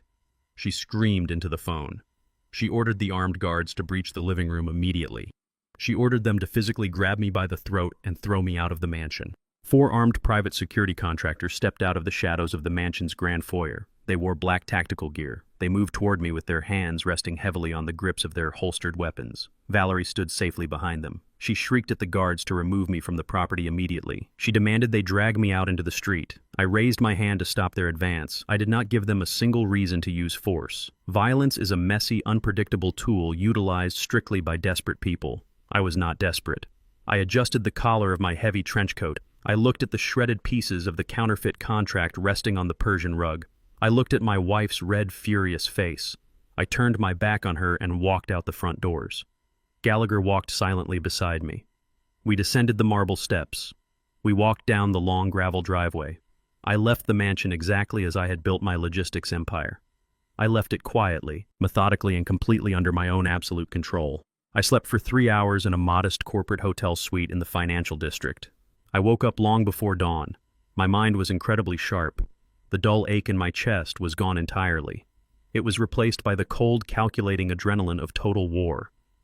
I drove the gray fleet vehicle back to the affluent suburbs as the sun began to rise. I pulled up to the massive wrought iron security gates of my estate. The digital keypad flashed a bright red error message. My entry codes were deleted. I looked through the thick iron bars. The manicured green front lawn was covered in black plastic trash bags. Several of the bags were violently ripped open. My tailored suits, my silk ties, and my handmade leather shoes were scattered indiscriminately across the damp morning grass. It was a pathetic, childish display of pure spite. Valerie wanted to humiliate me. She wanted the wealthy, gossiping neighbors to drive past the estate and see my personal belongings thrown out like common garbage. She wanted to project an image of absolute, uncontested dominance. Two private security contractors stood on the other side of the gate. They held automatic rifles strapped across their chests. They looked at me with bored, arrogant indifference. One of the men tapped the iron gate with the cold steel barrel of his weapon. He told me the property was officially locked down. He stated he had direct, explicit orders from the lady of the house to arrest me for trespassing if I attempted to scale the wall. He smiled a cruel, taunting smile. I looked at the armed guards. I looked at my ruined suits resting on the wet grass. A younger man would have lost his temper. A foolish man would have climbed the iron gate to fight for his pride and his property. I did not raise my voice. I did not argue with hired muscle. I did not demand to speak to my wife. I simply stared at the mansion I had paid for with 4 decades of grueling labor. I cataloged the exact position of the guards. I noted the specific damage to my property. I put the gray fleet vehicle in reverse. I drove away from the estate without saying a single word. True power does not require screaming threats through iron bars. True power requires a signature on the correct legal document. I drove directly to the municipal courthouse. The building was an imposing structure of gray stone and heavy concrete columns. Gallagher was already waiting for me on the front steps. He carried a fresh stack of perfectly organized manila folders. We walked through the metal detectors and bypassed the crowded public waiting rooms entirely. We headed straight for the County Property Records Division and the Civil Injunction Chambers. The court clerks recognized Gallagher immediately. He was a terrifying, legendary presence in these halls. We entered a private filing room. Gallagher placed the property deeds flat on the wooden table. Valerie believed the mansion was standard marital property. She believed she possessed a fundamental legal right to occupy the house simply because she was my wife. She believed a divorce filing granted her immediate residential immunity. She was completely oblivious to the financial architecture of my life. She spent her days at the country club blissfully ignorant of how her luxury was generated and protected. During the late 80s, the commercial logistics industry was an absolute minefield of predatory lawsuits. A single traffic accident involving a heavy freight truck could trigger massive personal liability claims. Plaintiff attorneys actively hunted successful business owners. They sought to pierce the corporate veil. They sought to seize personal homes, private bank accounts, and family college funds to settle exorbitant corporate disputes. I refused to leave my family vulnerable to an opportunistic lawsuit. I meticulously structured my entire empire to completely shield my assets from external seizure. I built an impenetrable corporate fortress. The Fairfield estate was never registered in my personal name. It was never registered in Valerie's name. The land, the mansion, the sprawling gardens, and every single piece of custom furniture inside the house were legally classified as primary corporate assets. The estate belonged entirely to the freight company. It served on paper as a designated executive retreat and a commercial hosting facility. My residence there was strictly a benefit of my position as the chief executive officer. I held the unchallengeable title of CEO. Valerie was legally classified as an authorized guest of the corporation. Her brazen attempt to launch a hostile takeover combined with her violent demand for an immediate divorce completely severed her authorization. She was no longer a welcomed guest. She was a hostile entity illegally occupying a commercial asset. Furthermore, she had actively hired armed mercenaries to block the legitimate CEO from accessing company property. Gallagher swiftly filed a commercial eviction notice. He bypassed the lengthy, agonizing delays of a standard residential divorce dispute. Residential evictions can take agonizing months of mediation. Commercial evictions are brutal, lightning fast, and completely merciless. They are specifically designed by the courts to protect businesses from immediate financial harm and hostile occupation. The presiding judge reviewed the corporate deeds. He reviewed the post-nuptial agreement confirming Valerie had legally forfeited all equity claims by committing fraud. He reviewed the sworn affidavits regarding the armed guards blocking a corporate facility. The judge stamped the commercial eviction order with a heavy definitive strike of his gavel. It was exactly 2 o'clock in the afternoon. The sun was shining brightly over the affluent suburbs. Valerie sat on the expansive stone patio of the estate. She drank expensive champagne from a crystal flute. She admired the armed guards securing her perimeter. She felt entirely untouchable. She believed she had won the geographical war.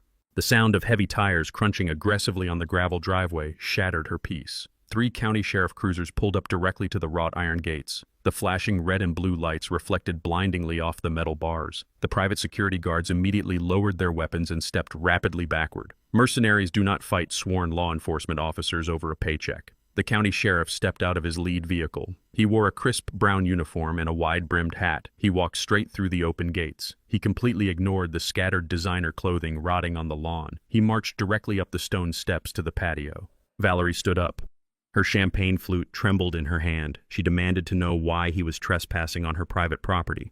She loudly ordered him to arrest me. The sheriff did not listen to her arrogant demands. He pulled a folded yellow legal document from his utility belt. He handed it directly to her. He informed her that the property was a registered corporate asset. He stated clearly that she was currently engaged in unlawful commercial trespassing. He delivered a mandatory 30-day eviction notice. He told her she had exactly 1 month to entirely vacate the premises before his armed deputies returned to physically throw her and her remaining belongings directly into the street. Valerie watched the taillights of the sheriff cruisers disappear down the long gravel driveway. The 30-day eviction notice felt like a physical weight in her hands. She turned around and looked at the sprawling mansion. The realization hit her with absolute clarity. She was entirely out of legal maneuvers. The post-nuptial agreement nullified her financial claims. The biometric locks sealed the bank accounts. The commercial eviction notice stripped her of her residential sanctuary. She walked back inside the grand foyer. She locked the heavy oak doors. She paced the marble floor. Her mind worked frantically to manufacture a new reality. She knew that a standard civil dispute would not save her. She needed a criminal charge. She needed an immediate violent accusation that would force the state to arrest me and grant her an emergency protective order. A protective order would grant her exclusive occupancy of the residence and completely override a commercial eviction. She walked to the ornate gilded mirror hanging in the hallway. She stared at her own reflection. She took a deep breath. She raised her manicured hands to her face. She curled her fingers inward and dragged her sharp acrylic nails forcefully down her own cheek. She did not stop there. She clawed at her neck and tore the fabric of her expensive silk blouse. She struck her own shoulder against the edge of the mahogany console table to produce a dark, visible bruise. She physically destroyed her immaculate appearance to construct a scene of brutal domestic violence. She picked up her cell phone and dialed the emergency dispatch line. She forced her breathing to become rapid and shallow. When the operator answered, Valerie unleashed a masterclass in theatrical terror. She shrieked into the receiver. She claimed I had bypassed the security gates, kicked down the back door, and violently assaulted her in a fit of rage. She begged the police to hurry, stating she feared for her very life. I was completely unaware of her bloody performance. I was standing on the concrete floor of my primary logistics warehouse located on the industrial outskirts of the city. The air was thick with the scent of diesel fuel, hot rubber, and burning asphalt. Towering steel racks held thousands of tons of commercial cargo. Forklifts beeped continuously as they loaded pallets onto idling semi-trucks. I watched the mechanical rhythm of my empire with deep satisfaction. This was the beating heart of my wealth. This was a world built on iron sweat and undeniable truth. There was no room for manipulation on the loading dock. A pallet weighed exactly what the scale dictated. A delivery arrived exactly when the clock demanded. It was a perfect, honest machine. The heavy bay doors at the far end of the warehouse suddenly rolled open. 2 county police cruisers drove directly onto the loading floor. Their tires squealed against the polished concrete. The flashing red and blue lights cast harsh, strobing shadows across the stacks of cargo. The warehouse workers stopped their machines. A heavy, anxious silence fell over the massive facility. 4 uniformed officers stepped out of the vehicles. They unclipped the retention straps on their holsters. They scanned the floor until they found me standing near the dispatch office. They marched toward me with aggressive, purposeful strides. They did not see a respected corporate executive. They saw a violent domestic abuser based entirely on a fabricated phone call. I did not retreat. I did not raise my hands in panic. I stood my ground and waited for them to approach. The lead officer stopped 3 feet away from me.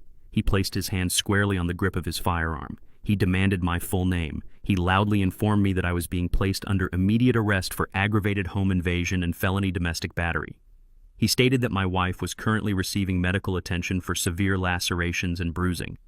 He pulled a pair of steel handcuffs from his belt and ordered me to turn around and place my hands behind my back. I looked at the steel cuffs. I looked at the tense, angry faces of the officers. I asked the lead officer a single calm question.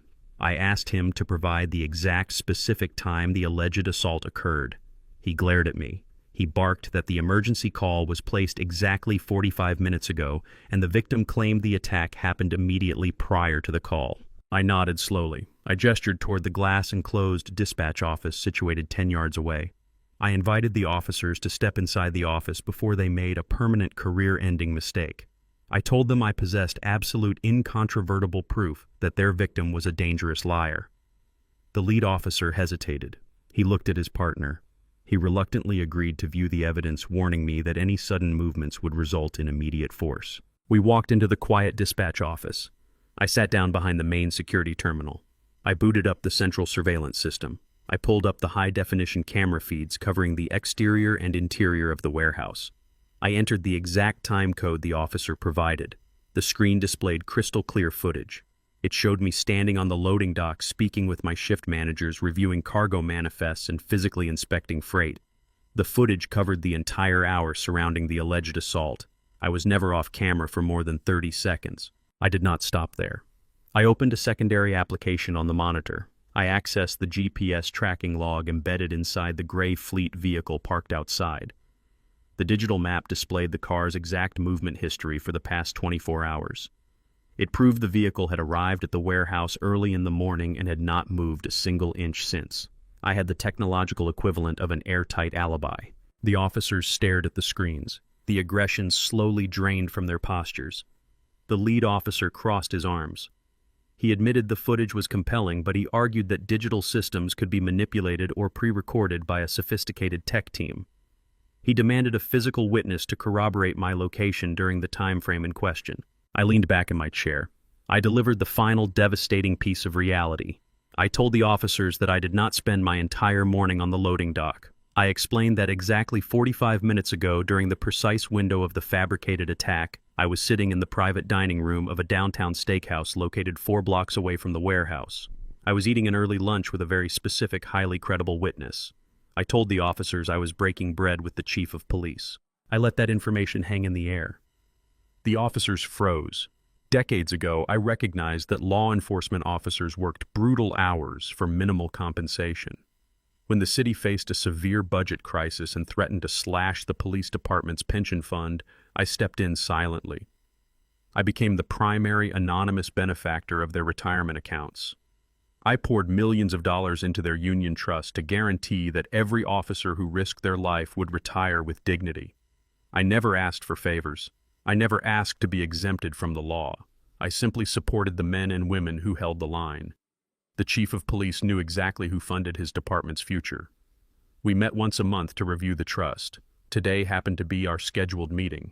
I instructed the lead officer to pick up his radio. I told him to call the chief directly on his secure channel. I told him to ask his commanding officer exactly who he was eating steak with 45 minutes ago. The lead officer swallowed hard. He stepped out of the dispatch office. He unclipped his radio microphone and made the call. He spoke in hushed, urgent tones. He listened intently for a full minute. When he walked back into the office, his face was entirely pale. He looked at me with a mixture of profound embarrassment and deep respect.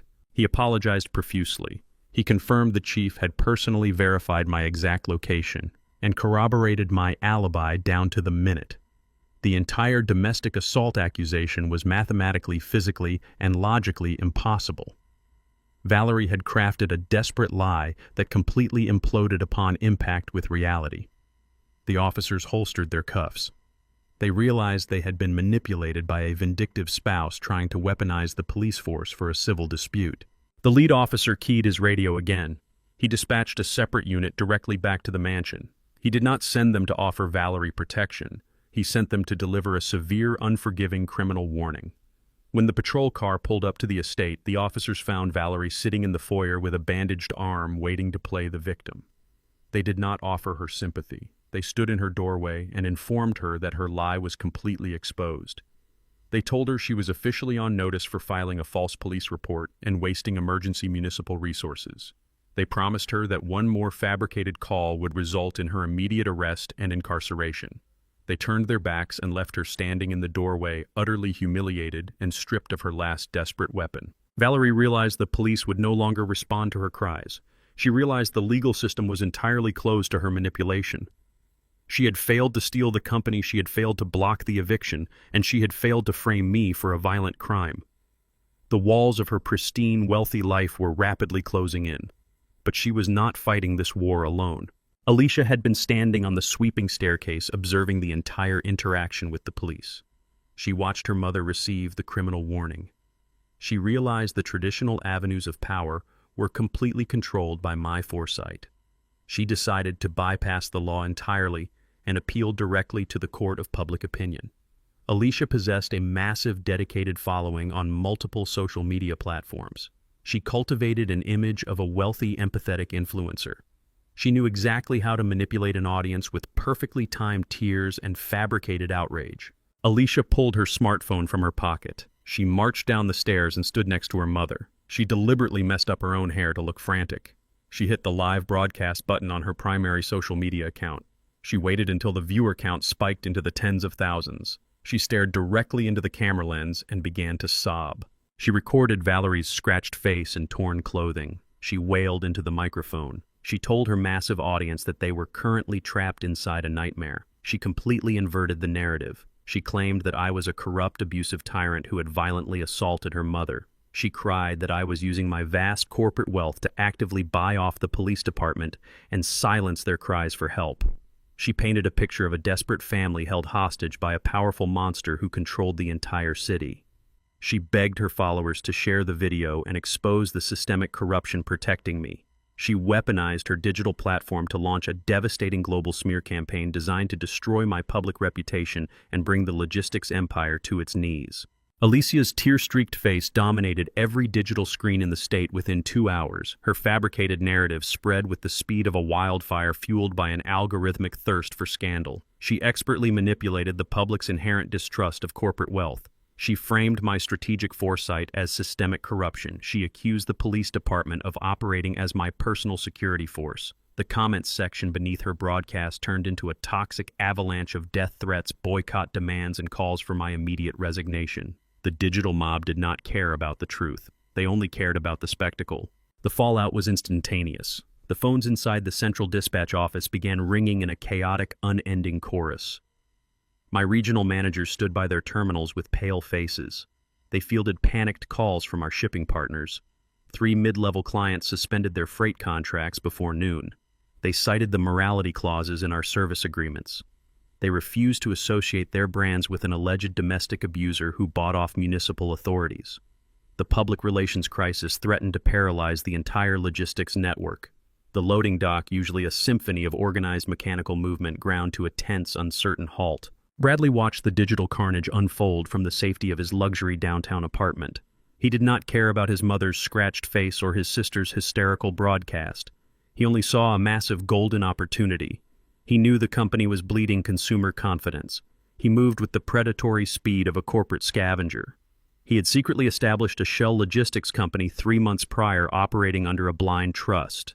He immediately contacted the chief supply officer of Apex Manufacturing. Apex was our cornerstone client. They represented 30% of my entire annual revenue. Bradley pitched his shell company as a pristine, scandal-free alternative.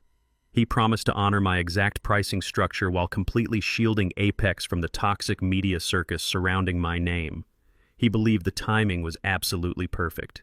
He believed he was executing a masterful corporate coup in the shadow of his sister's fabricated drama. My executive team urged me to retreat. Gallagher advised me to issue a carefully crafted, legally sanitized press release. My communications director drafted a hollow corporate apology designed to appease the digital mob. I took the printed apology from his hands and tore it perfectly in half. I dropped the pieces into a metal trash can. I refused to apologize for crimes I did not commit. I refused to negotiate with digital extortionists. I built my entire reputation in the freight industry on a foundation of absolute transparency and raw, unfiltered honesty. My clients trusted me because I never hid my failures, and I never sugarcoated the harsh realities of the supply chain. I decided to handle the media the exact same way I handled corrupt union bosses and hostile competitors. I decided to hit them with the undisputed truth. I ordered my warehouse managers to clear the center lane of the primary loading floor.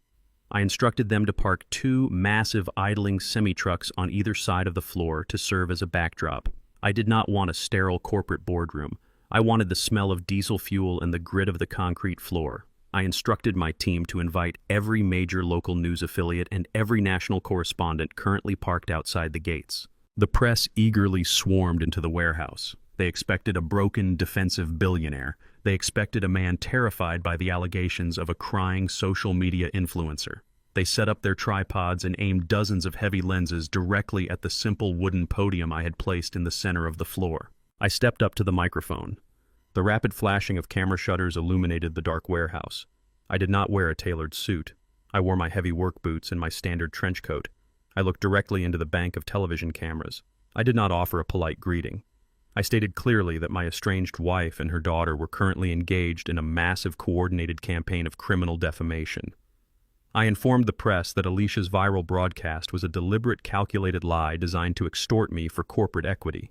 The journalists began shouting questions. They demanded to know about the alleged assault. They demanded to know why the police had refused to arrest me. I raised my hand and commanded absolute silence. I told them I would not debate the character of my family. I would simply provide the empirical evidence of their true nature. I pulled a small digital audio player from my coat pocket. I connected it directly to the warehouse public address system. I informed the media that they were about to hear an official subpoenaed recording from the County Emergency Dispatch Center. I explained that this recording captured a phone call placed by the paramedics on the exact night I suffered my massive cardiac event. The paramedics were attempting to contact my primary residential proxy to authorize emergency surgical procedures while I was completely unconscious in the back of the ambulance. I pressed the play button. The audio hissed over the massive warehouse speakers. The voice of the emergency dispatcher echoed through the cavernous space. The dispatcher urgently informed the recipient that her husband was suffering a catastrophic heart attack and required immediate family consent for an experimental life-saving bypass. The next voice on this recording belonged entirely to Valerie. It was not the voice of a panicked, grieving wife. It was the cold, annoyed tone of a woman inconvenienced by an unwanted phone call. Her words were sharp, clear, and absolutely devastating. She told the dispatcher to stop calling. She stated with venomous clarity not to call until 8 o'clock in the morning because she was currently hosting a private party. She then explicitly instructed the dispatcher to let the doctors do whatever they wanted, adding that if I died, they should simply forward the death certificate to her lawyer. The sharp click of the disconnected line echoed loudly. I stopped the audio player. The warehouse fell into a profound, suffocating silence. The journalists stopped taking photographs. The reporters stared at me with wide, shocked eyes. The raw cruelty of the recording completely obliterated the victim narrative Alicia had so carefully constructed. No one could defend a woman who had casually abandoned her husband to die in an ambulance because she did not want to interrupt her social gathering. I leaned into the microphone. I stated that a woman capable of leaving her husband to die for the sake of a cocktail party is fully capable of scratching her own face to steal a logistics empire. I thanked the press for their time and walked away from the podium. I did not answer a single question. I left the empirical truth hanging heavily in the air. The public shift was immediate and absolutely brutal. The news networks instantly pivoted their coverage. They broadcasted the emergency dispatch recording on a continuous, inescapable loop. The digital mob that had called for my destruction suddenly turned their collective rage entirely onto Valerie and Alicia. The internet branded them as sociopathic monsters. Their social media accounts were flooded with immense backlash, forcing Alicia to deactivate her profiles and retreat into total digital isolation. The corporate fallout was equally decisive. The chief supply officer of Apex Manufacturing watched the press conference live from his executive office. He recognized the undeniable proof of my integrity. He immediately called my private cellular line. He apologized for doubting my leadership. He explicitly confirmed that Apex would renew our freight contract for the next 5 years. He then sent a harsh, globally visible corporate memo permanently blacklisting Bradley and his newly formed shell company from ever bidding on an Apex contract. Bradley's grand corporate coup collapsed before it even began. His investors vanished. His credibility in the financial sector was instantly pulverized. He realized he was permanently exiled from the logistics industry. He stormed out of his luxury apartment building in a state of blind, frantic rage. He needed someone to blame. He needed a target for his absolute failure. He stomped across the executive parking lot toward his vehicle. He spotted Jordan leaning against the hood of a sleek sports car. Jordan was smoking a cigarette, looking nervous and deeply indebted. Bradley marched aggressively toward him, clenching his fists, fully prepared to unleash his fury on his gambling-addicted stepbrother. Bradley closed the distance across the asphalt with heavy, aggressive strides. His tailored charcoal suit jacket flared out behind him. His face was flushed with the toxic combination of total corporate humiliation and adrenaline. Jordan remained leaning against the hood of his bright red sports car. He took a long drag from his cigarette and exhaled a plume of gray smoke into the cool morning air. He noticed Bradley approaching. He pushed himself off the hood of the car. He dropped the cigarette onto the pavement and ground it out beneath the heel of his Italian loafer. He attempted to project an aura of casual indifference. His trembling hands entirely betrayed his manufactured confidence. Bradley did not slow down. He did not issue a verbal warning. He crossed the final few feet and violently shoved Jordan with both hands. The impact slammed Jordan backward against the side panel of his own vehicle. The heavy thud of bone hitting metal echoed across the empty section of the executive parking lot. Jordan gasped for air. He instinctively raised his hands to protect his face. Bradley grabbed him by the lapels of his silk shirt. He pinned him against the door. Bradley screamed into Jordan's face. He blamed his stepbrother for the total collapse of their unified front. He accused Jordan of catastrophic stupidity. He explicitly cited Jordan's amateur blackmail attempt at the underground casino. He stated that Jordan's reckless gambling debts had forced my hand. He claimed that if Jordan had simply maintained a low profile, the medical incapacity clause would have functioned perfectly. The board of directors would have voted me out before the end of the week. Bradley yelled that his shell company was instantly pulverized because Jordan lacked the basic discipline to keep his vices hidden from the men who ran the city. Jordan did not accept the blame. He shoved his forearms hard against Bradley's chest and broke the physical hold. He pushed Bradley backward. He wiped a streak of saliva from his cheek. He sneered at his older stepbrother. Jordan accused Bradley of spectacular hypocrisy.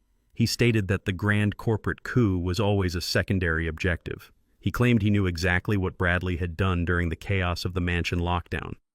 Jordan accused Bradley of slipping into the private executive study while Valerie was orchestrating the fake medical exam. He accused him of opening the hidden wall safe and completely emptying the emergency cash reserves. Jordan screamed that Bradley was nothing more than a common thief, masquerading as a legitimate corporate successor. The accusation struck a raw nerve. Bradley's eyes widened with genuine uncontrollable fury. He swung his right fist in a wild, uncalculated arc. The blow connected solidly with the side of Jordan's jaw. Jordan's head snapped sharply to the left. A bright spray of blood flew from his split lip and stained the polished red paint of the sports car door. Jordan stumbled sideways. He lost his footing and dropped to one knee on the rough asphalt. The fragile alliance between the two men completely shattered. Their entire bond was forged exclusively in the shadow of Valerie's relentless ambition.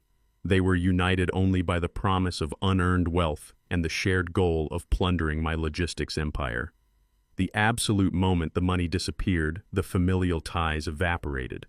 They were not brothers protecting a shared legacy. They were starving scavengers fighting over a barren carcass. Jordan wiped the blood from his mouth. He looked at his ruined designer shirt. A feral rage overtook him. He lunged upward from the pavement. He drove his shoulder directly into Bradley's midsection. The tackle carried both men backward. They crashed heavily onto the hard concrete of the parking lot. They rolled across the abrasive surface. Bradley threw desperate, frantic punches. Jordan scrambled on top of him. He delivered a sickening blow directly to the center of Bradley's face. The distinct sound of breaking cartilage echoed in the air. Bradley screamed in agony. He bucked his hips and flipped Jordan off his chest. I stood silently behind the reinforced glass window of my second-floor executive office. I held a ceramic mug of black coffee. I watched the violent spectacle unfolding 50 yards below me. I did not feel an ounce of pity. I simply observed the mathematical outcome of a life built entirely on greed. Valerie had spent 30 years teaching her children to relentlessly covet the prize. She had never spent a single day teaching them how to build the foundation. When the prize was finally ripped away from them, they possessed absolutely no internal structure to keep themselves from collapsing into primal violence. The heavy wooden door of my office opened. Mike, my primary warehouse security supervisor, stepped into the room. He wore a high-visibility vest over his tactical uniform. He held a two-way radio in his left hand. He looked out the window at the two men destroying each other on the pavement. He turned to me and asked for authorization to deploy the physical intervention team. He stated that his guards could separate the combatants and escort them off the commercial property within 60 seconds. I took a slow sip of my coffee. I shook my head. I explicitly ordered Mike to stand his men down. I told him to keep the security perimeter strictly maintained around the active loading bays. I instructed him to let the two men fight. Intervening would only redirect their shared anger back toward the company. Allowing them to physically dismantle each other was the most efficient method of neutralizing their residual threat. They were doing my work for me. Down in the parking lot, the fight escalated into a brutal display of pure exhaustion. Neither man had ever engaged in a genuine physical altercation. Their punches grew slow and heavy. Their breathing became ragged and desperate. Bradley managed to climb to his feet. His designer suit was torn at the shoulder. Blood poured steadily from his broken nose and stained his white collar. Jordan remained on the ground, leaning heavily against the front tire of a parked vehicle. He was clutching his ribs and gasping for oxygen. Bradley looked around the parking lot. His vision was clouded by pain and absolute humiliation. He spotted a yellow maintenance cart parked near the edge of the active loading zone. A mechanic had left a heavy solid steel lug wrench resting on the top shelf. Bradley stumbled toward the cart. He grabbed the cold metal tool. He gripped it with both hands. He turned back toward Jordan. He intended to finish the fight with a weapon. Jordan saw the steel wrench. He realized the extreme danger of the situation. He scrambled frantically backward on his hands and knees. He tried to put distance between himself and his enraged stepbrother. Bradley raised the heavy tool above his head. He let out a guttural, terrifying roar. He swung the wrench downward with every ounce of remaining strength in his body. He missed Jordan entirely. The momentum of the swing carried Bradley forward. The heavy steel lug wrench smashed directly into the front windshield of a brand-new $500,000 Freightliner delivery cab parked in the staging lane. The impact was deafening. The reinforced safety glass spiderwebbed instantly into 1,000 jagged fractures. A massive hole opened in the center of the window. The alarm system of the truck immediately triggered. The deafening siren wailed across the industrial complex. Bradley froze. The heavy wrench slipped from his bloody hands and clattered onto the concrete. He stared at the destroyed windshield. He slowly realized the catastrophic magnitude of his error. He had crossed the definitive line between a personal dispute and a major corporate felony. I turned away from the window. I walked back to my large mahogany desk. I picked up the receiver of my secure landline. I dialed the direct emergency dispatch number for the local police precinct. I calmly identified myself. I reported a violent physical altercation and a severe incident of intentional property damage currently in progress at my primary commercial facility. I requested immediate law enforcement intervention. The response was overwhelming. The officers who had previously responded to Valerie's fabricated assault claim were already patrolling the industrial sector. They harbored a deep resentment toward the family that had attempted to weaponize their badges. 3 patrol cruisers breached the warehouse gates within exactly 4 minutes. They completely surrounded the staging lane. The officers drew their weapons and ordered both men to the ground. Bradley and Jordan were entirely too exhausted to resist. They dropped to their knees on the abrasive concrete. The officers secured their wrists with heavy steel handcuffs. They roughly hauled them to their feet and shoved them into the back of the reinforced police cruisers. They were formally arrested for felony destruction of commercial property and severe public affray. The news of the arrest traveled with lightning speed. The booking officer at the precinct officially processed their charges and set the mandatory bail requirements. The phone rang inside the grand foyer of a luxury condominium on the other side of the city. Heather answered the call. She listened to the panicked voice of her husband calling from a holding cell. She dropped the phone. She grabbed her keys and rushed directly to the Central Police Precinct. Heather arrived at the sterile, fluorescent-lit booking desk. She demanded the immediate release of her husband. The desk sergeant informed her that the combined bail for both men exceeded $100,000 in liquid cash. Heather stared at the officer in absolute terror. Bradley's accounts were frozen by the corporate fallout. Jordan's assets were entirely consumed by his casino debts. Heather possessed no independent wealth. She realized there was only one person left in the entire state who could prevent them from spending the weekend in a violent county jail. She picked up her phone. She dialed Valerie's number. She forced her mother-in-law to drain the absolute last remaining drops of her hidden personal cash reserves to pay the exorbitant bond. Valerie pushed through the heavy glass doors of the Central Police Precinct.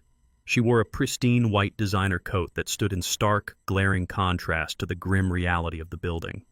The air inside the precinct smelled of stale coffee floor wax and human desperation. She hated this environment. She despised being forced to step into a municipal building filled with common criminals and overworked civil servants.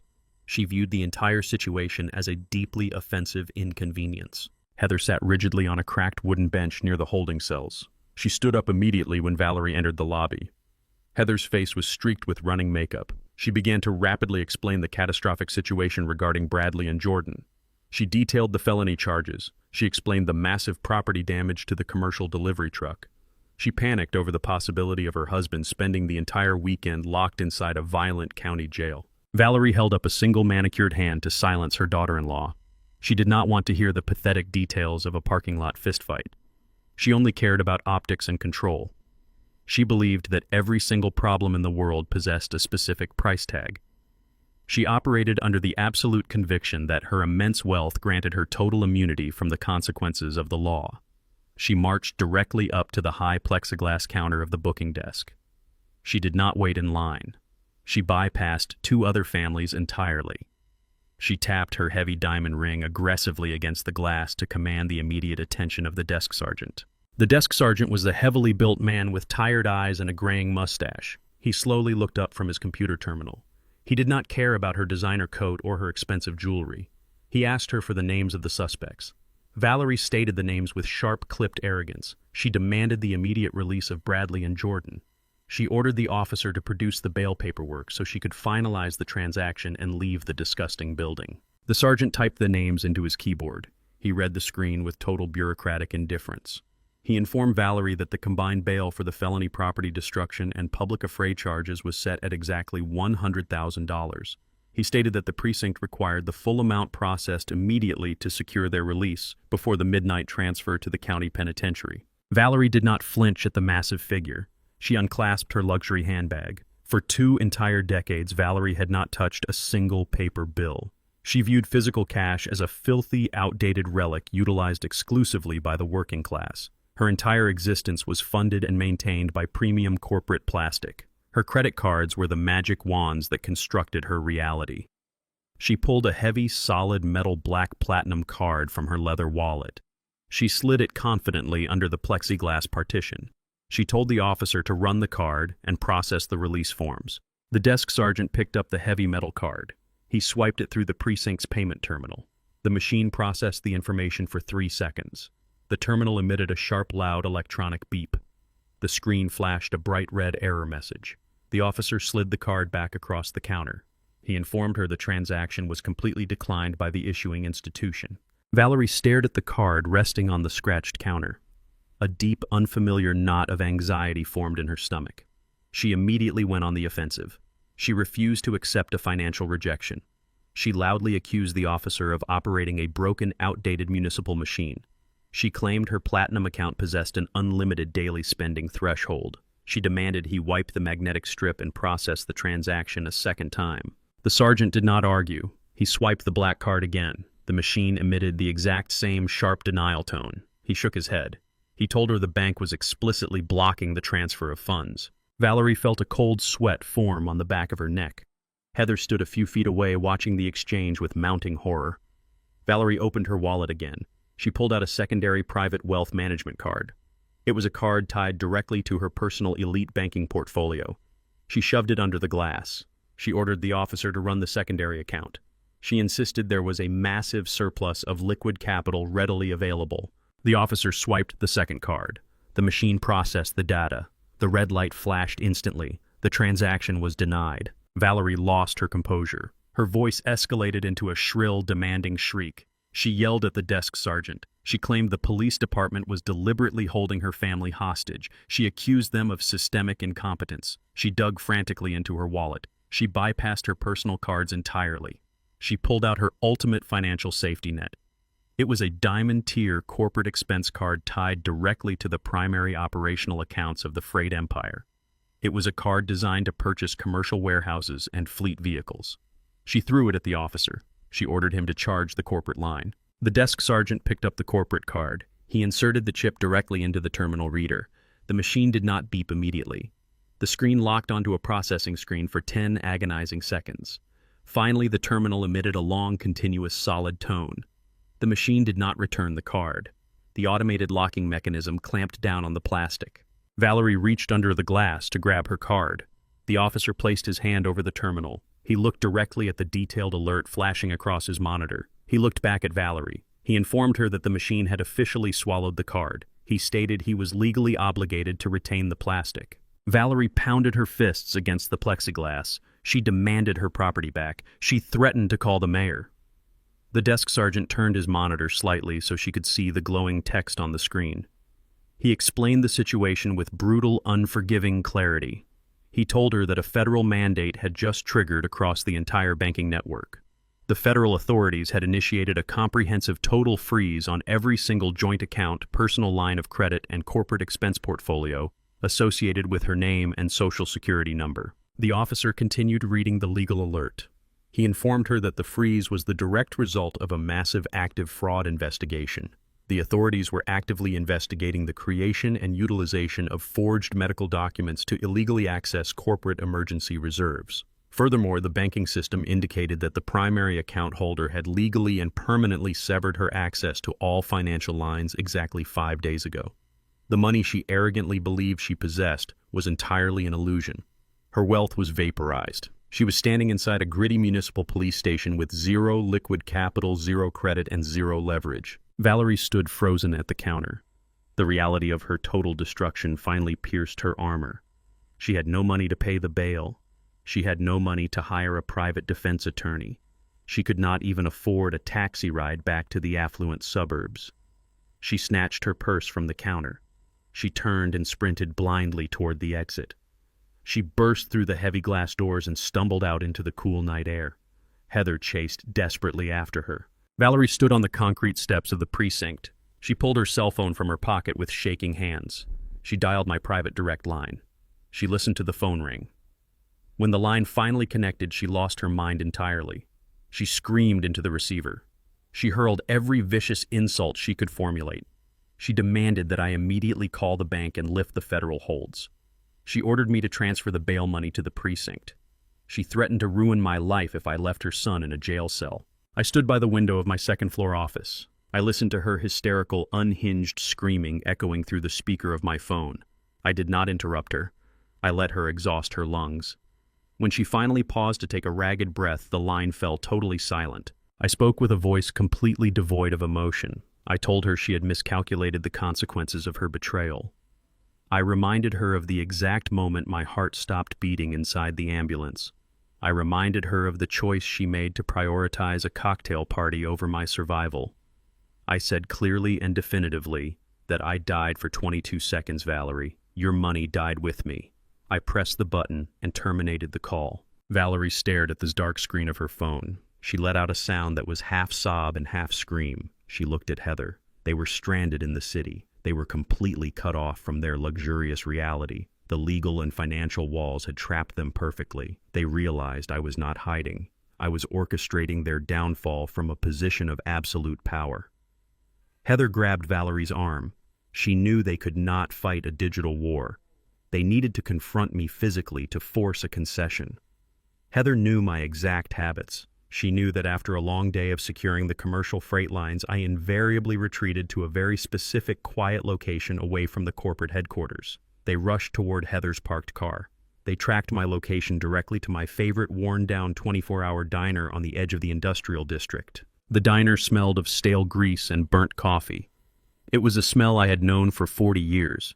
It was a smell that grounded me in absolute reality. I sat in the corner booth. The red vinyl seats were cracked and patched with silver duct tape.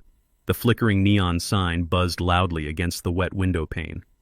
I cut a piece of my well-done steak. I chewed it slowly. I watched the rain streak down the glass. The diner was completely empty except for the tired waitress wiping down the long laminate counter. This was my sanctuary. This was the place I came to think when the logistics empire required brutal, uncompromising decisions. The heavy glass door swung open. A gust of cold wind swept through the diner. Valerie walked through the door. Heather walked closely behind her. Jordan trailed behind them. Alicia followed last. They looked entirely out of place in the grimy diner. Their designer clothes were wrinkled and damp from the rain. Their faces were pale and exhausted. They looked like refugees fleeing from a war they had started. They spotted me in the corner booth. They marched across the checkered linoleum floor. I did not stop cutting my steak. I watched them approach. I looked at Jordan. I looked at Alicia. I remembered a time before the luxury cars and the offshore bank accounts. I remembered a time before greed completely infected their minds. I brought them to this exact diner every single Sunday. We sat in this exact red vinyl booth. I bought them massive stacks of buttermilk pancakes. I bought them chocolate milkshakes in tall glass cups. They used to smile genuine smiles. They used to tell me about their school projects and their childhood dreams. They were innocent. They were grateful. They were a family. The money destroyed all of that. The wealth acted as a slow, creeping poison. It eroded their character. It eroded their empathy. It replaced their souls with an endless, insatiable appetite for more. They did not see me as a father anymore. They only saw a walking bank vault. They stood over my table. The innocence was gone forever. Valerie slid into the booth opposite me. Heather squeezed in next to her. Jordan and Alicia stood awkwardly in the narrow aisle. The performance began immediately. They deployed their tears like tactical weapons. They weaponized their guilt. They attempted to manipulate my emotions. Valerie reached across the sticky table. She tried to grab my hand. I pulled my hand back and picked up my fork. She began to sob loudly. She begged for a financial lifeline. She claimed they were completely stranded in the city. She stated that Heather had been forced to beg a predatory bail bondsman just to secure Jordan's release from the holding cell. She cried that Bradley was still locked inside the county jail because her platinum cards were entirely worthless. She cried that the family was entirely broken. Alicia chimed in. She wiped dramatic tears from her perfectly contoured cheeks. She sobbed about her ruined digital reputation. She wailed that her social media sponsors were actively terminating her contracts because the public knew the absolute truth about her lies. Heather begged for cash to save their luxury condominium from immediate foreclosure. Jordan stared at the floor. He displayed the dark purple bruising on his jaw and the dried blood on his collar from his brutal fistfight with Bradley. He muttered a pathetic apology. He mumbled that he never meant for things to escalate to physical violence. He claimed he was simply trying to survive the fallout. He wanted me to look at his injuries and feel the paternal instinct to protect him. They were crying. They were begging. They were performing. I listened to their desperate chorus. I did not feel an ounce of pity. I did not feel a shred of remorse. I cut another piece of steak. I placed it in my mouth. I chewed it deliberately. I tasted the salt and the char. I swallowed. I placed my knife and fork down on the thick porcelain plate. I reached into the inside pocket of my heavy trench coat. I bypassed my wallet. I pulled out a single neatly folded sheet of heavy white paper. I placed it flat on the table. I used my index finger to slide the document directly toward Valerie. I did not say a single word until the paper rested entirely on her side of the booth. I explained the contents of the document with absolute chilling clarity.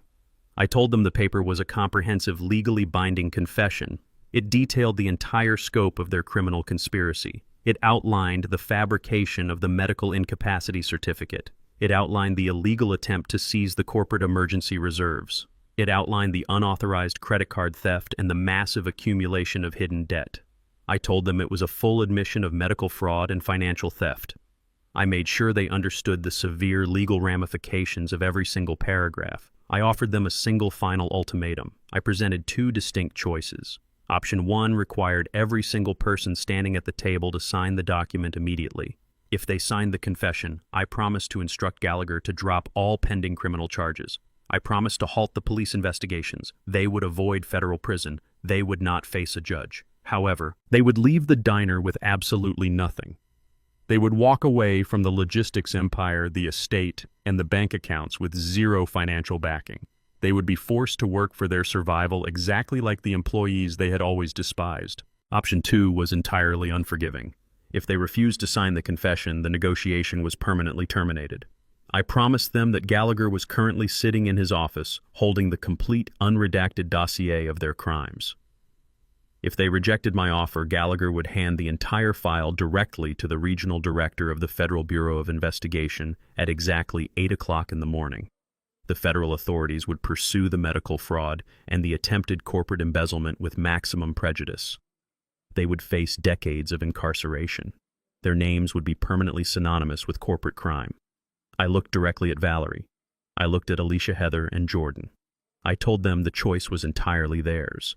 Valerie stared at the white paper resting on the table. The tears instantly vanished from her eyes. The desperate pleading facade evaporated completely. Her toxic pride violently reasserted itself. She read the brutal terms of the confession. She realized I was completely serious. She realized I was entirely willing to sever the family permanently to protect the company. Her face contorted into a mask of pure, unadulterated rage. She refused to accept a life without luxury. She refused to walk away empty-handed after decades of enjoying my wealth.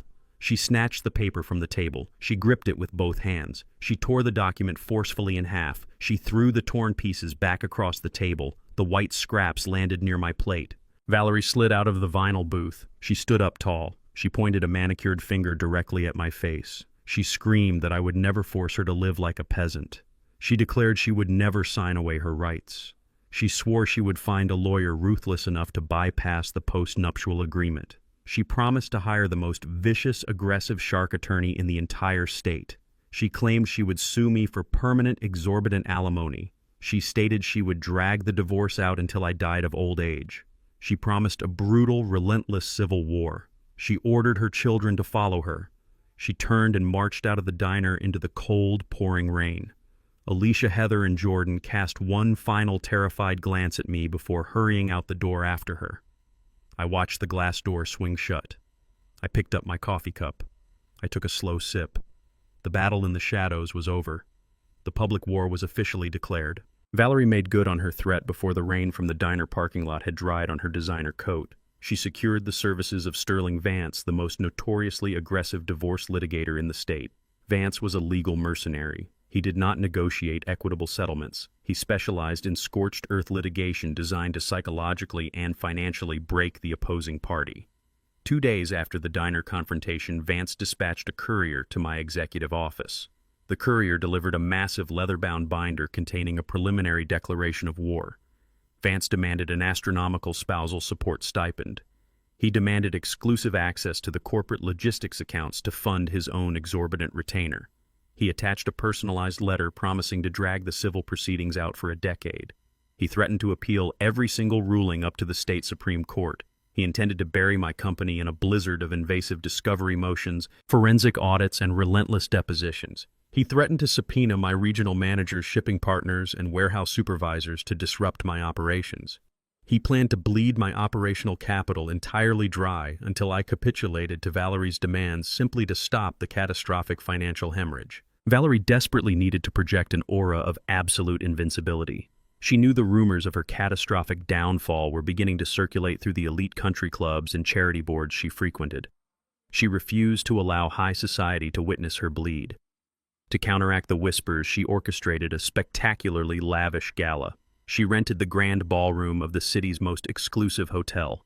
She secured the venue by leveraging the dangerous high-interest loan she had acquired to pay Vance's initial legal fees. She ordered thousands of dollars in imported floral arrangements. She hired a 20-piece classical orchestra to provide the evening's soundtrack. She mandated a strict black-tie dress code to guarantee the visual perfection of the event. She invited every major socialite, corporate rival, and politician in her contact list. She intended to stand in the center of the ballroom covered in diamonds holding a crystal flute of vintage champagne and demonstrate to the world that she was entirely untouched by my ultimatums. She wanted to cement her status as a wealthy, untouchable matriarch who had defeated her husband. She remained entirely unaware that her arrogant display was built on a foundation of severe federal crimes. While she was busy selecting ice sculptures and reviewing catering menus, Gallagher and I sat in the quiet isolation of my secure conference room. We did not panic over Vance's aggressive legal threats. We opened the heavy fireproof safe behind my desk and extracted the master financial ledger. For the past 5 years, Valerie firmly believed she was a mastermind of financial deception. She thought she was brilliantly outsmarting my corporate auditors. Whenever she desired a new luxury vehicle, an exorbitant piece of jewelry, or a spontaneous vacation to the French Riviera, she did not use the standard family accounts. She believed those accounts were too closely monitored. Instead, she systematically established a complex web of domestic limited liability companies and offshore shell corporations. She needed clean names to serve as the registered directors for these fraudulent entities. She ruthlessly utilized the identities of Alicia and Jordan. She forged their signatures on critical incorporation documents. She manipulated their social security numbers to open illicit lines of credit. She routed millions of dollars in untaxed, diverted revenue through these ghost companies to fund her extravagant lifestyle. She believed she was successfully hiding her personal wealth from family court. She believed she had constructed an impenetrable financial fortress that I could never touch. She was profoundly mistaken. Valerie was not a financial genius. She lacked the fundamental discipline to cover her digital tracks. She left a massive, undeniable paper trail of unfiled tax returns, fraudulent asset declarations, and illegal wire transfers. She thought she was engaging in clever marital sabotage. In absolute reality, she was actively committing massive, heavily documented federal tax evasion. I refused to engage in a prolonged, draining civil war in a local family court. I refused to allow Sterling Vance to turn my logistics empire into his personal billing mechanism. I instructed Gallagher to completely bypass the local judiciary. We bypassed the divorce proceedings entirely. Gallagher compiled every forged signature, every fraudulent wire transfer, and every hidden bank statement into a meticulously organized 300-page dossier. He did not file this dossier with a civil judge. He submitted the entire package directly to the Criminal Investigation Division of the Internal Revenue Service. Gallagher operated with ruthless, calculated efficiency. As soon as the federal agency confirmed receipt of the master dossier, he dispatched a single, heavily encrypted email to Sterling Vance. Gallagher attached the federal tracking numbers and a brief summary of the exact charges Valerie was about to face. He included clear, undeniable evidence that Vance's initial retainer was paid using funds directly tied to the fraudulent shell companies. Vance received the email while sitting behind his mahogany desk. He read the summary. He reviewed the attached federal statutes. Vance was an aggressive shark in family court, but he possessed a deep, abiding terror of the federal government. He recognized immediately that the money he had accepted was highly radioactive. He knew that continuing to represent Valerie would instantly implicate him in a federal money laundering conspiracy. He knew it would result in his immediate disbarment and certain incarceration. Vance did not hesitate for a single second. He drafted a formal notice of withdrawal. He terminated his attorney-client relationship with Valerie permanently and completely. He then wired the remaining balance of her retainer directly into a federal holding account to protect his own legal license. Valerie remained entirely ignorant of her sudden lack of legal representation. She stood proudly in the center of the grand ballroom, draped in a stunning, custom-made silk gown. The massive crystal chandeliers cast a brilliant, sparkling light across the room. The orchestra played a sweeping, elegant waltz. The ballroom was packed with the city's elite. Valerie smiled brightly. She laughed at polite jokes. She projected the flawless, manufactured image of a woman who possessed absolute control over her destiny. Alicia and Jordan stood nervously near the edges of the room, acutely aware of the fabricated reality surrounding them. The heavy oak doors of the grand ballroom suddenly swung open with violent force. They did not open for a late-arriving guest. They opened for a team of 12 stern, unsmiling federal agents. The agents wore dark tactical windbreakers with the bright yellow letters of the IRS emblazoned across their backs. They marched into the elegant venue with aggressive, undeniable authority. The sweeping music of the orchestra ground to a chaotic, dissonant halt. The polite conversations of the elite guests instantly vanished.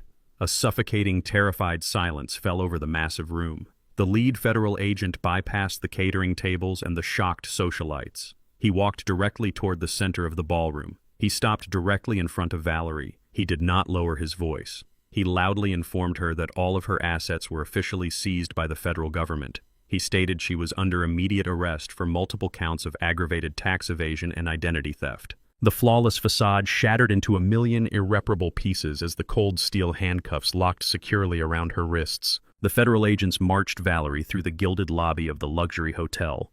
Her custom silk gown dragged heavily across the polished marble. The cold steel of the handcuffs dug into her wrists. A crowd of high society socialites and corporate rivals spilled out of the grand ballroom. They followed the grim procession, holding champagne flutes and whispering behind raised hands. Valerie kept her head down. She frantically tried to hide her face from the glowing screens of smartphones recording her spectacular downfall. Her mind raced with delusional escape plans. She believed that if she could simply reach her vehicle, she could lock the doors, hide from the cameras, and buy her way out of this nightmare. The electronic glass doors parted. The agents escorted her onto the circular valet driveway. Valerie immediately spotted her pristine pearl-white luxury SUV parked near the front of the line.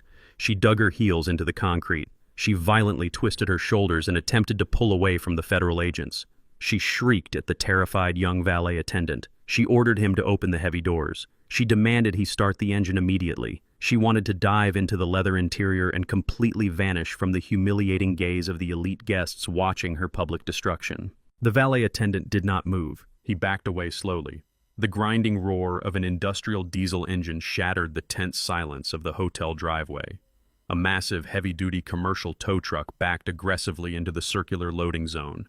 Its flashing amber lights cast harsh strobing shadows across the elegant architecture of the hotel portico. The tow truck driver threw the massive vehicle into park. He engaged the hydraulic winch. The heavy steel chains rattled loudly against the pavement. The driver expertly hooked the carriage of Valerie's pristine SUV. The hydraulic lift engaged with a loud whine. The rear tires of the luxury vehicle lifted violently off the concrete. Valerie stopped fighting the agents. She stared at the tow truck in absolute horror. She screamed at the driver to drop her vehicle. She shrieked that she was the primary owner and threatened to have him arrested for grand theft auto. Her voice cracked with pure hysteria. She turned to the crowd of socialites and begged someone to intervene. The crowd remained entirely silent. They only watched the absolute dismantling of the woman who had spent years looking down on them. I stepped out from the deep shadows of the stone valet portico. The flashing amber lights of the tow truck reflected off my heavy trench coat. I walked across the circular driveway with slow, deliberate, measured steps. The high society guests parted instantly to let me through. The federal agents recognized me. They paused their forward momentum. They allowed me to step directly into Valerie's line of sight. She looked at me. Her mascara was smeared down her cheeks. Her custom gown was ruined. She demanded to know why a commercial tow truck was currently stealing her personal vehicle. She ordered me to stop the driver. She still fundamentally believed she possessed the authority to command me. She still believed she owned the ground she stood on. I looked at the suspended luxury SUV. I looked back at her desperate, tear-streaked face. I did not raise my voice. I spoke with absolute terrifying calm. I explained the fundamental reality of her entire existence. For the past 2 decades, she had proudly flaunted her extreme wealth to the world. She had mocked my simple work boots and my rusted delivery trucks. But she never bothered to read the foundational corporate bylaws. Every single status symbol she possessed was entirely an illusion. Her designer wardrobe, her diamond necklaces, and her pearl-white luxury SUV were not her personal property. They were strictly classified as executive corporate leases. They were owned completely and exclusively by the logistics company. Because she had actively committed massive federal tax fraud and corporate embezzlement against the parent company, every single lease was instantly and irrevocably voided. The freight company was officially repossessing its assets. She owned absolutely nothing. Valerie began to hyperventilate. I reached into the inside pocket of my trench coat. I pulled out a thick manila envelope and held it out to her. The federal agent lightly gripped her shoulder as I placed the envelope firmly under her bound hands. I told her exactly what the envelope contained. It held the finalized court-approved divorce decree. The document legally severed our marriage with extreme prejudice. It explicitly stripped her of any claim to alimony, spousal support, or corporate equity due to her documented criminal behavior.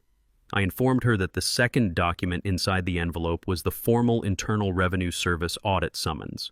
It detailed the exact timeline of her impending federal prosecution. It listed the catastrophic fines and the mandatory minimum prison sentences associated with her shell companies. I told her the charade was permanently finished. The corporate bank accounts were closed. The shell companies were seized. Her aggressive shark attorney had abandoned her. She was entirely bankrupt, facing federal prison and standing in front of the entire city stripped of her manufactured dignity. Valerie's knees buckled. The federal agents had to physically support her weight to keep her from collapsing onto the wet concrete. She looked desperately toward the heavy glass doors of the hotel lobby. Alicia and Jordan slowly emerged from the grand entrance. They had watched the entire confrontation from the safety of the interior vestibule. They saw the federal agents. They saw the tow truck hauling away the luxury vehicle. They saw the absolute crushing finality of the manila envelope. Valerie sobbed. She pleaded with her children. She begged them to call their own lawyers. She begged them to empty their personal savings to secure her bail. She cried out that she had committed the tax fraud entirely to protect their inheritance. Alicia stopped walking. She looked at the flashing lights of the tow truck. She looked at the stern faces of the federal agents. She looked at the ruined, hysterical woman begging for salvation. Alicia's survival instinct kicked in with predatory speed. She took a deliberate physical step backward. She shook her head. She loudly declared to the federal agents that she had absolutely no knowledge of any tax evasion. She claimed her mother had forged her signatures on the shell company documents without her consent. Jordan did not hesitate. He immediately followed his sister's lead. He raised his hands in the air and backed away from the curb. He threw his mother directly into the federal fire to save his own skin. He loudly corroborated Alicia's story. He claimed Valerie was a controlling tyrant who had orchestrated the entire criminal enterprise entirely on her own. They both turned their backs on the woman who had spent 30 years teaching them how to be ruthless.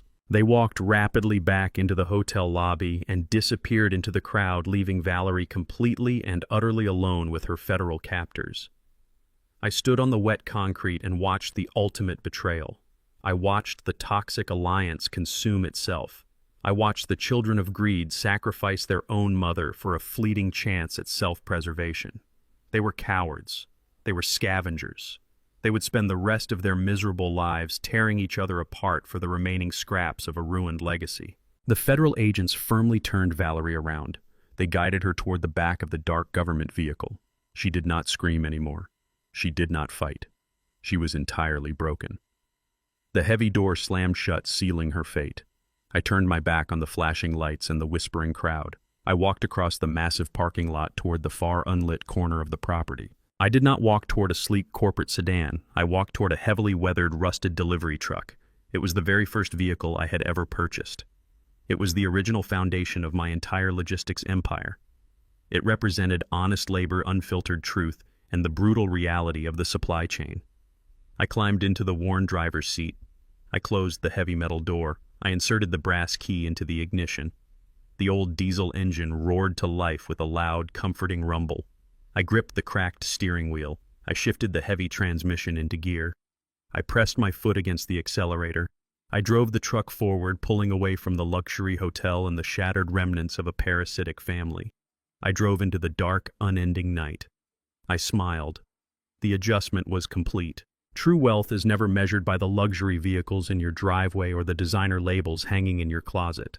Real prosperity is forged entirely through unyielding honesty, relentless hard work, and maintaining absolute integrity when the world demands compromise. Greed acts as a slow poison that completely destroys families from the inside out. When you build your life on a foundation of manipulation and entitlement, your entire empire will inevitably collapse into absolute ruin. Protect your peace and never surrender your dignity. Share your thoughts on this story in the comments below and subscribe for more powerful daily content.